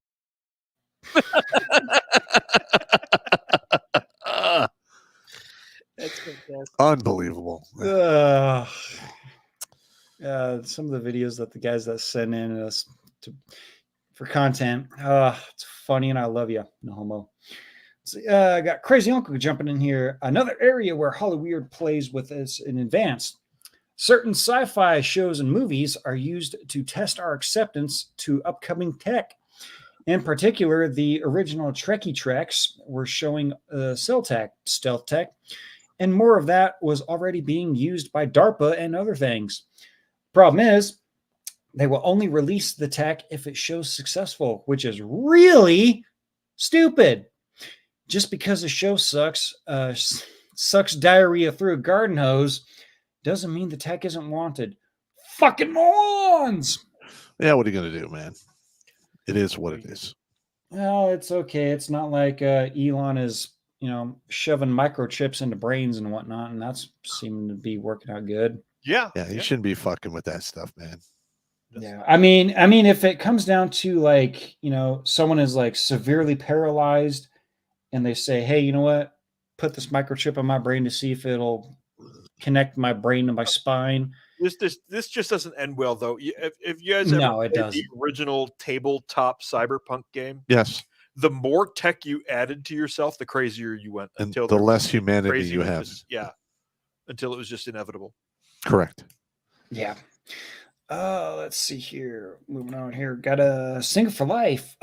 Sent an email with a link for National Geographic magazine download from 1880 to 2020. Oh, I like that. I'll forward it to you. I like There that. we I actually go. have on my bookshelf at home a 1934 National Geographic of the entire year of 1934 in a big leather-bound book Wow. Oh, goody. that I found at a shop. Well, the link is going to your personal email there. Thank you. Nice. Hell yeah. We might even have to put that link up to the on the website there for Yeah. anyone I'll else send it to you, interested. Jimmy. Yep, roger that. All right, it's out. All righty. So you got a Crazy Uncle coming back with 2 in a row here with both $5 each. If you start looking at the climate data, make sure you pay special attention to the dates. I've called out my old college professor for using data that was supposed to show a conclusive answer that did not have a single date line up with any other piece of data he was putting out. Shocker. You caught a college professor lying and deceiving? There's a No. lot of that. They just believe whatever they're taught, and then they try to teach it to you. Correct. Well, And they're if you teaching you. question it, they lose their mind. They're teaching you what to think, not how to think. Correct. Yep. If you're taught He how finished- to think, that's impossible. Correct. Yep. He finishes it with, "I almost failed in that class due to that, but it was worth it. Fuck that bunny fucking herpes sore." Funny. God damn it. That sucks. Wow. That sounds bad. That's harsh, man. That's harsh. Let's see. And his second one here, pop quiz. No pun intended. If Yellowstone blows, what's the number one killer across the continent? Wait and see what the other guys think. What is it? Across the continent, it'd Yep. probably be starvation and disease. That would be my guess. Starvation. What did he say? Answer: the ash is actually powdered cement and would cause an incredible amount of people to asphyxiate Oh, I can see that. with their wet lungs, get coated on the inside. That would be the only time I would willingly, quote, wear the mask. Okay. Yeah. No. Yeah. Okay. I got Yep. you. Yep, that actually is very true. That ash will kill ya. Yes, it will. Single for Life coming back. Air America in South America. Yeah. Okay, I'm going to talk about the movie we were talking about earlier. Crazy Oak come back again. FYI, from its first use, drone pilots are the number one on the list of MOSs for highest rank of self-deletion. Have heard a few pilots getting reassigned as drone pilots. They suddenly drop their packets to get out. Interdasting. Listen, that's got to be incredibly hard on your psyche, especially if you have any honor or dignity. Yep. Yeah, I would imagine so. Yeah, that'd be. I couldn't do it. I could not sit there and push the button over and over to send people to their deaths. At best, I could do the recon flights. Mhm. At best. I mean, it's one thing when you're on the ground and you're like, I need air support now. Yeah. Okay. I mean, that's war. Mm-hmm. But like, oh, we got Billy Bob douchebag in his Jeep with his family. Let's drop the hammer on him and we'll just write off as the rest is collateral damage. Yeah. Yeah, it's totally not like the Biden regime did that and they said, oh, we were tracking a known terrorist leader when it turned out to be an actual humanitarian aid and his family transporting water. Yeah. Stuff like that has never happened before. No. It's totally not like an entire cafe got blown up and a U.S. citizen was killed in it. No, it never happened. No. Thanks, Obama. Let's see. Timothy Pierre coming back with 2 in a row. Says, first one, how much money would Kermit the Frog have to pay Pop to fuck Miss Piggy? That'd be a lot of money. It'd be a lot of money. Oh, I think his Pop's hog slaying days be done. Yeah, I'm done. His second question for you, Pop. How much more to let Kermit sit in the cuck chair and watch? Oh my God. Oh my God. Dude, I can't put any number on that. Let's not. That's just bad. Bad. Well, those are good questions to make me uncomfortable and try to burn me. I applaud you in that regard. Got to break the ice somehow. But sometimes, got to break the ice with a flamethrower. Listen, man, the fans get to fuck with me all the time. It's okay. I don't get mad. I'm cool with it. We can take the jokes, man. And if I have to get insulted and attacked, verbally, it's fine. I don't care. It's not killing me or nothing. Nope. He finishes out with Kermit sounds like Jordan Peterson, so this is extra wrong. Sorry for the weirdness, but with the nickname like the Hog Slayer, I got curious. Listen, man, that was a nickname acquired when I was in the Army between the ages of 18 and 22. Yeah. The thing is like back then they were full German. They still had curves. They aren't like, listen, the whole thing has changed in today's like roomy today means they take the whole fucking room. Right. Back in the day, roomy meant there was, she was wide, but it had curves. Right. She took up a little extra room on the bed, not the full whole German bed. is in my eyes back in the day was, a voluptuous woman. Yeah. Now full German is a walking refrigerator. I'm just saying it's got out of hand. True story though. Onward and upward. Yep. Let's see. Timothy coming back. Does Pop like cognac? If so, is there anything you would recommend, especially something cheap? That cheap cognac, anything is fine. I don't care as long as it's not flavored with sardines. I worked at a 4-star hotel when I was 18, so I can recommend some cognacs that start at $1,100 a shot. No, we're not doing that. That's excessive. Listen, you're talking to a guy who used to drink military special on the regular. That is the alcohol that is on the ground level in the Class 6 Army liquor store. Right. Yeah. $2-3 a bottle, maybe. Yeah. That's like MASH levels of. We found fighting cock whiskey in the PX. Day, and we decided that not only did we need to drink that, we also made fighting cock barbecue sauce. I love it. So typical grunt response. Huh? Yeah. I wonder how that's on chicken. Exactly. That's exactly it. Look what we found. Let's do it. What if this tastes God. good with snake? It's the entire thought process. Yeah. Yeah, let's see. I'm jumping back over to Rumble here just because don't want to miss any of you guys' chats here. Got Tomahawk coming back for $5. Just got off work, been listening with an earbud in. Thanks for getting a hold of Steve Murray. I look forward to watching tomorrow's show. All right. Winning. I'm going to talk to him tomorrow. He's going to call me on my cell phone and we're going to hash it out. But I'm cool. Yeah. I'll be on anyone else's show for the most part. Oh, yeah. If I can get more exposure and add more numbers to the board, I'll do it. Yeah. Especially another former military guy show. That'd be awesome. No, he is lieutenant colonel, so there will be, some issues, but I'll get over it. Be fine. Yeah. There you go. Professor Blake, Pooh Ass Blaster 3000. Fucking name. Pop question.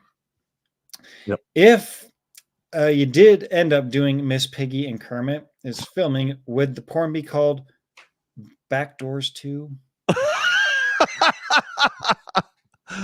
No, that's not happening. I don't even want to think of a name. That's disturbing, man. It's disturbing. That's terrifying. Pork, oh, Lord. pork in the pork. Oh, God. wow. Things happen. Ugh, bad. Let's see. Single for life coming back for 2 in a row. He says, play dance. Oh, okay. Oh, okay.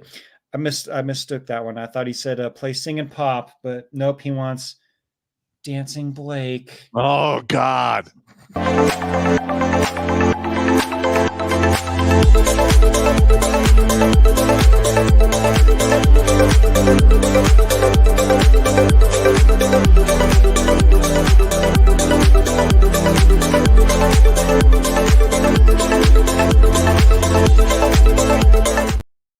We got to get a better green screen. Just that's the whitest white boy. There's so much white boy. Wonder Bread white boy right there. Blake, love you, buddy. You're a talented motherfucker, but that is some serious white boy. That's pretty fucked up. Wonder Bread bag, man. Yeah. So. Yep. I like that. Let's see. And Single for Life coming back again with his second one. Van Halen poops. Billy, there's another idea for you. Oh, come on, man. Put Pop's face on David Lee Roth. Nah. In the Jump video. We can do better than that. Just I'm a teacher. I actually like that song. Even better. Even better. Let's see. Got a JMV coming in. JMV 59 coming in. Says, I find it disturbing that Battledorf claims so much knowledge about gay porn actors. Sounds like a twist There point to was me. an article this morning on Fox News or something like that. One of the larger papers. There was an article about the miseries of being a male gay porn actor. That's it. It's not something I research on a regular basis. Allegedly. Well, this is aimed towards the guys that do the straight porn pay, but then get paid double to triple to taking it up the 4th point of contact. You are fined 1 homo suspicion point for violation of the Man Code Morality Statute. Yes, definitely. I would definitely have to agree with that one. Just saying. But JMV comes back. Battledorf knows too much about gay porn actors. That's a homo suspicion point. I wouldn't say you're wrong. It's an article I read in the paper this morning. Yeah. And Blake just had a banner on one show, and he got the gay cruise captain for forever. I was young and I needed the money. What? I don't need to hear that. Just saying. And gentlemen, I am seeing multiples of your donations on MGTOW side. Be sure to double check with your bank accounts and your bank statements and whatnot, just so that you're not getting a double and trip. Yeah, because I'm seeing it, but I think we're just having a little bit of a glitch. But be sure to keep an eye on your bank statements there. Double check. Yes, please. Later in the morning and whatnot, just so that you guys are getting double and triple bent over the barrel because of a glitch. because we don't want that to happen. Yeah, correct. No. Yep. Definitely. Let's see. And last one over here on MGTOW.tv, Single for Life says you should set up a meetup in Vegas. Hey, Pop, tell us how much you love Vegas. I fucking hate that place. Oh, I despise Vegas. I fucking I hate just it. absolutely despise it. For one, when I was there speaking at the event down there in Vegas that what's his name put on, I don't remember his name. Whatever. And They were charging, like, just to get a cable to hook up a projector to a laptop. They wanted like $50. Yeah, and to use the speakers that are already wired into the walls, they charge you for everything. Yeah. yeah, I was It was at the Donovan Sharp thing. yeah, I That's was what- I wasn't going to say his name, but Yeah, yeah, it was. I was actually I was there bullshitting with Blake and whatnot because I told him, I was like, hey man, I'm an extra hand. I see you fucking running around like a chicken with your head cut off. You need me to do anything? Fuck, just show me how to do it. I'll do it. Mhm. So I did it, and he informed me on that. I was like, are you fucking serious? Yeah, that was that. Listen, if Blake wasn't there, that whole thing would have failed. Wow. Oh yeah, it would have. It would. Yeah, they would. Yeah, and there's some other issues that we can't really go into here because we're not doing any beef. But Yeah, it's more along the lines of dishonorable behavior. if you know, you know, and not a lot of people know. But okay. Oh, okay. Yep. I see Alpha Male Lifestyle, aka Armor, is in the chat, and he is aware of the glitch. So okay, so it may just be a duplicate for the chats there. So Okay. That's good. but just double check, make sure. And if you do happen to see multiple charges, email Armor. If you guys are on MGTOW, email him. I'm sure he'll get everything all situated for you guys. Armor's a great fucking dude. Yeah. Love that guy. No homo. Good dude. All right, let's see. We'll jump over here to Odyssey. And I'm sure you guys already know what's in the works. Oh, goody. I can't. Let's see. Got Alucard comes in with 4 in a row here. Good Pop teaches Bad Pop the series. That would be one hell of a TV show. What? Good Pop Good. teaches bad pop. Yeah. Good Pop teaches Bad Pop. Yeah, it's bad pop. Or you talk about evil pop or bad pop? Somebody came up with an Bad Pop. recorded pop greeting cards this morning, Yeah, which would be a little Nice. territory. that would be hilarious. Territory? Unfuck Territory. yourself. Yeah. Happy birthday, you fucking fuck. The person who came up with that idea attends my kickboxing class. Yeah. And I treat everyone like in the military. Like if I see you through the window walking up and you're late, I will open the door, yell out into the street so whoever's walking by hears it. I'll be like, "You're late," and I shut the door. It's good for him. Feels It is. good for him. Builds I'll character. be like, or I'll have a couple women in the back talking. I'll be like, "Hey, knock off that soup cooler chatter. Hit the bag, God damn it." I do that. They love it. I can imagine a man and his woman walking by, and you just happen to stick your head out, say, "You're late." Imagine the look on that man's face to his woman. It could be a problem. Let's see. Jump back in here. Alucard, episode 1, teaching of manners. Good Pop says to Bad Pop, "I'm teaching you manners." Bad Pop replies, "Good luck with that." Didn't stick Good the Pop's- first time.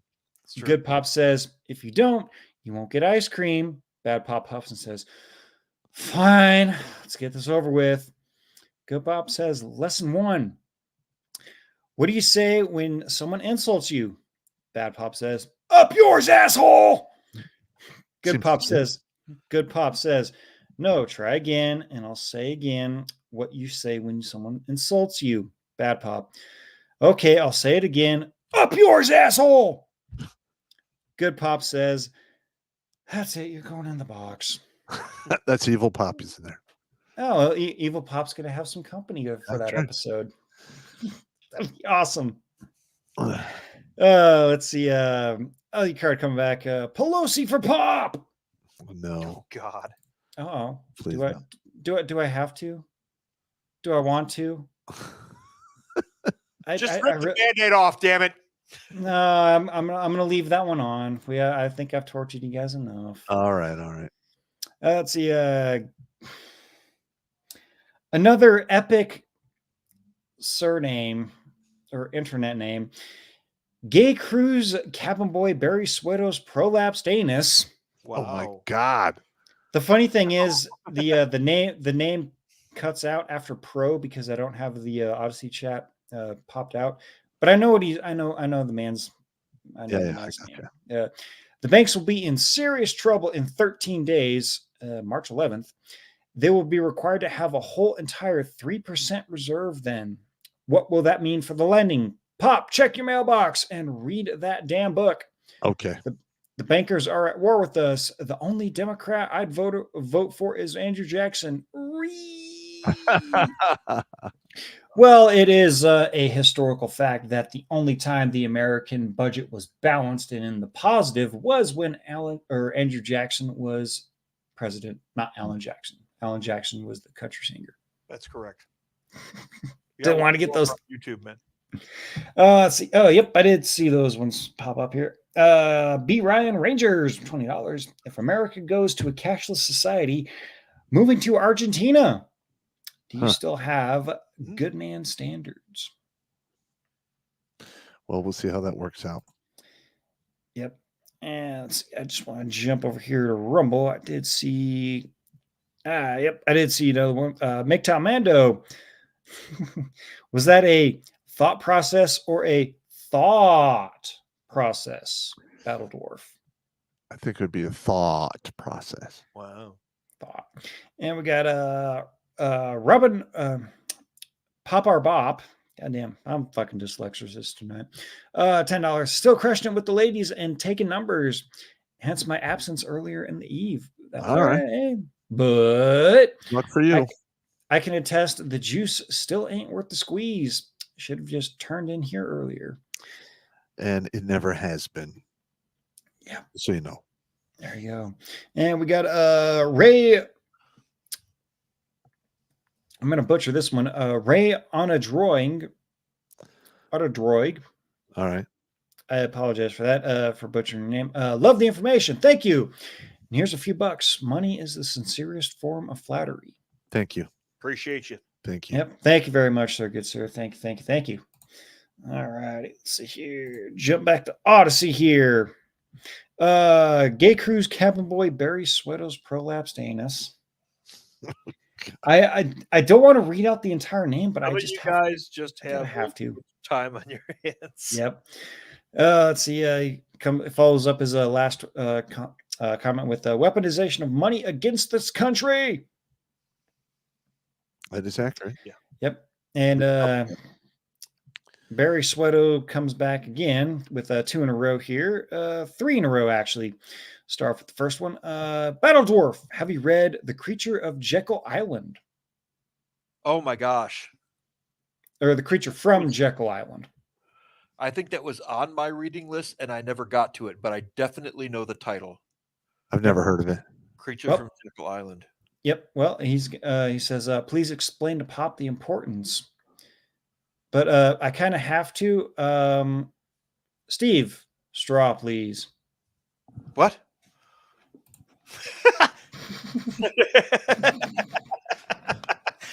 Oh! Dick fight! Let's see. And he comes back and says, Def Leppard, what the actual fuck? Are you some kind of bundle of sticks? No, but you know what? You know what has 7 arms and still sucks? Def Leppard. Shiva. Def Leppard. No, actually, I was going for comedy effect here. I wasn't judging bands on their value. I was just thinking, what would be the funniest pop video for a hair band? That would be funny. But actually, what has 7 arms and still sucks is a gay handicapped octopus. Huh, fair enough. What's wrong with you? Fair enough. Seems legit.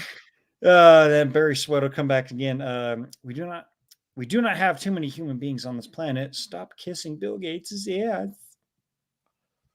We have too many human beings on this planet. It's just not the people that Bill Gates thinks it is. It's we have too many stupid people, aka communists and Listen, man. Democrats and Bill Gates. 8 billion is just too many. I'm just saying. That's fine. yeah. don't have a plan. It's not that we don't have too many people on this planet. It's we have too many people being incentivized to move to certain demographics of this planet, because that's what globalists and communists want to stir the shit Do pot. not And uncork this with me. Yes. Let's not uncork this. It's too late in the evening. Let's just get through this. Late evening. all righty, let's see. The garbage can moving on. Papa Battle Dwarf, in the vein of last week's conversation about comms, can a PRC 77 man pack radio, quote, talk to a CB radio? You would have to look at the frequency ranges. I Yeah. don't know them off the top of my head, but a Prick 77 typically is, I think, 20 to 80, and CV is above that considerably, I think. Well, first of all, a lot of CBs also operate in AM or UHF. Yeah. And whereas the Prick 77, that's FM comms, that's line of sight. That's correct. So the only way I could get additional length out of the PRC 77 was a jungle antenna or a dipole or long wire antenna. And even then, with the FM, you're still very limited. So CB radio spectrum in the U.S. is between 26.965 and 27.405 megahertz. And the Prick 77 radio is it doesn't say 25 kilohertz mode. 26. Yeah, it's between. I was right. It's between 20 and 80. It's 26 to 70. So technically, You can. Yes, you could use a Prick 77 to talk to a CB. Yeah, but it on the would lower be end of this almost Prick no 77. range. You get You like could do it with antennas. You could do it with antennas. Garbage can, if you want to jump in a future Rumble chat, Crusader Nate is there. He's a moderator there. He will be the guy to talk to. He's the radio guy. He's the radio guy. And his second question here, would it be a decent platform for short range communication? PRC 77? Yeah, Yeah, I believe absolutely. so. Yep. Now, even a And, CB is fine too. Yeah. That's what those are for. Yep. And I can't do this one for you, but Steve might be able to. He says, Jimmy, give me a Pops Total Cox soundbite. A Total Cox soundbite. I have that. I know. I don't know where it is. I have those clipped. I will remind Pop via email on the Redonkulas email. He will remind me, and I will send that. But yes, I have the Total Cox soundbite. All right. Yep. Steve doesn't know how to work the soundboard just yet. So we got to put together a bunch of ringtones for the fans. I have well over 100 clips of quality pop entertainment. Okay. That would. I would. All right. Imagine setting your text tone to your woman that says "Total Cox" whenever she texts you, or your phone ringing. Gonorrhea. No. Gonorrhea. No. That'd be funny. So got Barry Sweato coming back. Hey, Battle Dwarf, can you discuss the Purism Liberty phone? You have physically turned off all different functions with the physical switches. I've not played with that. Well, you are correct, but you still have to bounce off cell towers. Yes. And they will always triangulate your position. That is correct. Yep. Yeah. Once you start transmitting in a cell network, you are automatically DFing yourself. That's why there's such a wet dream for SIGINT. And the second you start transmitting, you're DFing yourself. The direction find or dumb fuck. Both apply equally in this. You turn on a radio in an enemy zone, you're going to get DF'd, and you're probably going to get fucked. You're going to get fucked. DF'd on a cell phone. If you're using a Prick 77, for example, I got to know you're there, first of all. But because 20 to 80 is the biggest military band for infantry forces, I'm going to be monitoring 20 to 80 using a method we affectionately called spinning and grinning. Huh. So, all right, that's another show. it is. All right. Spinning and grinning, is that a Lingo stripper for find your ass and kill you. Yes. That. Oh, I thought that was like a stripper move. No. Well, I could. Pretty sure it might be. No. Let's see. Barry Sweato coming back. So, a 4 to 5 hour dinner being, quote, civilized makes you more of a battle hobbit. That's fair. Fair. I'll take Just that. saying. Fair. I will take that dig for an Algerian dinner. Fair. There we go. Billy, another deep fake, Lord of the Rings. Hmm. Uh-oh. Uh-oh. Go again. Do what you wish, good sir. Caleb on. There he is. Good night. Good to see you, good sir. He says, I think the total is now 56 bodies for Killary. I believe you to be correct. Yes. Yeah. And Ali Card's asking for Sing and Pop again. I think once is enough for tonight. But you know what? I'm going to treat you guys because he's also asking for a box wine and Catland. So you know what? We're going to go with the long version tonight. Oh, okay. God.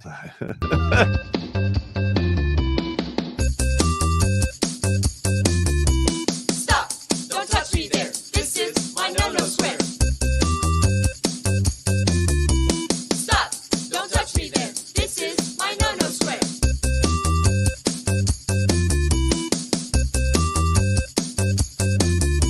Stop! All right, let's roll through these super chats. We got to get Steve on the road. He's got to be out of here. He's a married man. He's got to get home. Well, I got an hour drive to get home at 10:30.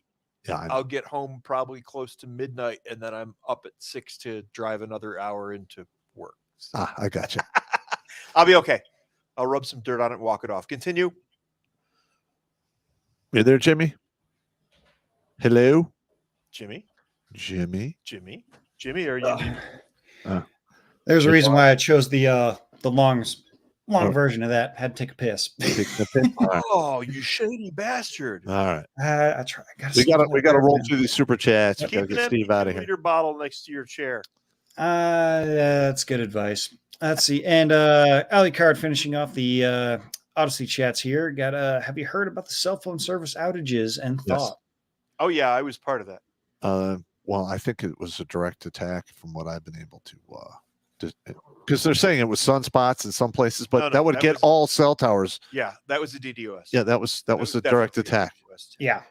Yeah. Apparently there was like 3 other solar flares Mhm. that were thrown off, and apparently they're going to be hitting the planet here soon. And yay! Fuck it. And last one here from Ali Card: Atomic Straw.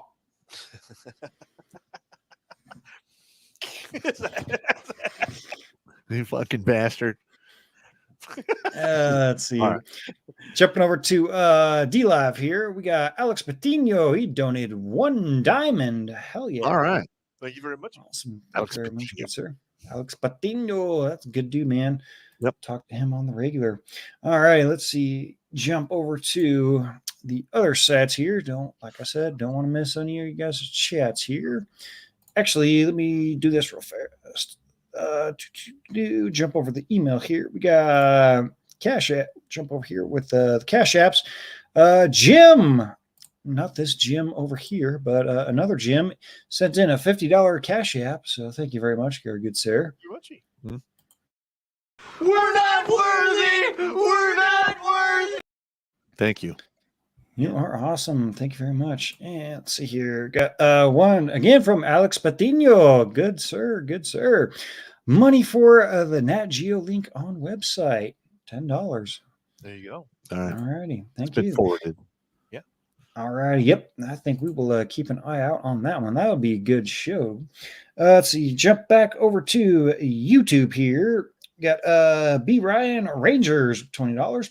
If America goes into cashless society, already read that one. Yep, sorry. Donut Guard, $5. Our leaders taking money from lobbyists sets bad precedent because our enemies see that and realize it's only a matter of money to influence them. It's illegal. It's called bribery. Yes. Dear But Lord. but yet you can donate, quote unquote, donate $10,000 to a senator and make them vote the way you want to vote. Yeah, listen, there's a lot of shit that needs to get fixed, man. Let's roll through these. Pop our Bop, $10 over on Rumble. Michael Lavanon, Robinson's penile inversion versus Barry's prolapsed anus. Let's get ready to rumble. Dude, that sounds just terrible. Disturbing. Let's pick a fight. Frank Rizzo with $10 gives us a thanks. Thank you so much. Thank you. Thank you. Very welcome being here. Got a Ray on a again. Ray on a droid. I think that's how you say it. The Creature from Jekyll Island by G. Edward Griffin is an excellent book on the Federal Reserve. By the way, my name is Giordano. I spelled it backwards just for fun. Okay. Oh, okay. Yeah, okay. That's funny. I Okay. get what's going on there. Yep. Again, I can't pronounce his name backwards or forwards, so apologies on that one. Sorry, man. Yeah. Again, I've heard of The Creature from Jekyll Island and been told to read it. It just never made it actually onto my pile. Yep. But I'll have to take a look at that one. Gotcha. And yeah, and I've got a conspiracy theory about the Titanic being sunk that I've heard. That one's a doozy.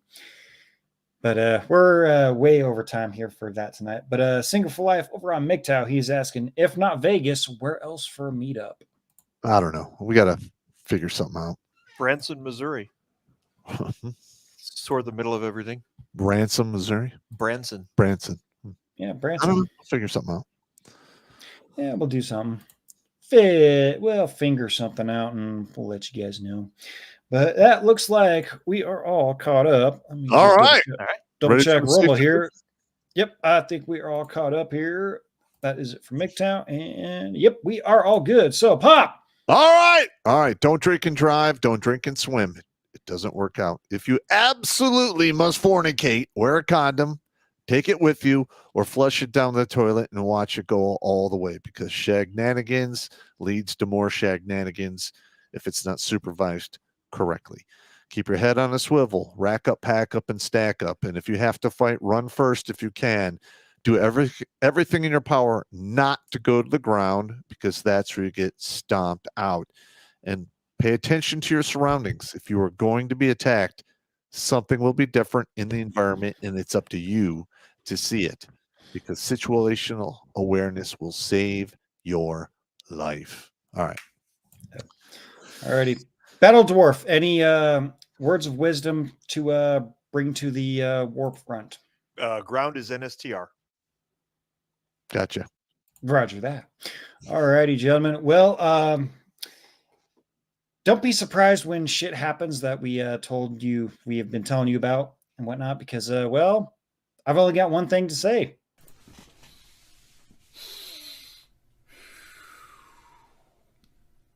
Fuck you! I was right! Fuck you! I was right! Fuck you! I was right! Always trust in your conspiracy theorist friend, because you just never know. You never know. All right, gentlemen. All right, gentlemen. Easy. We will catch you in the next one. Thank you so much.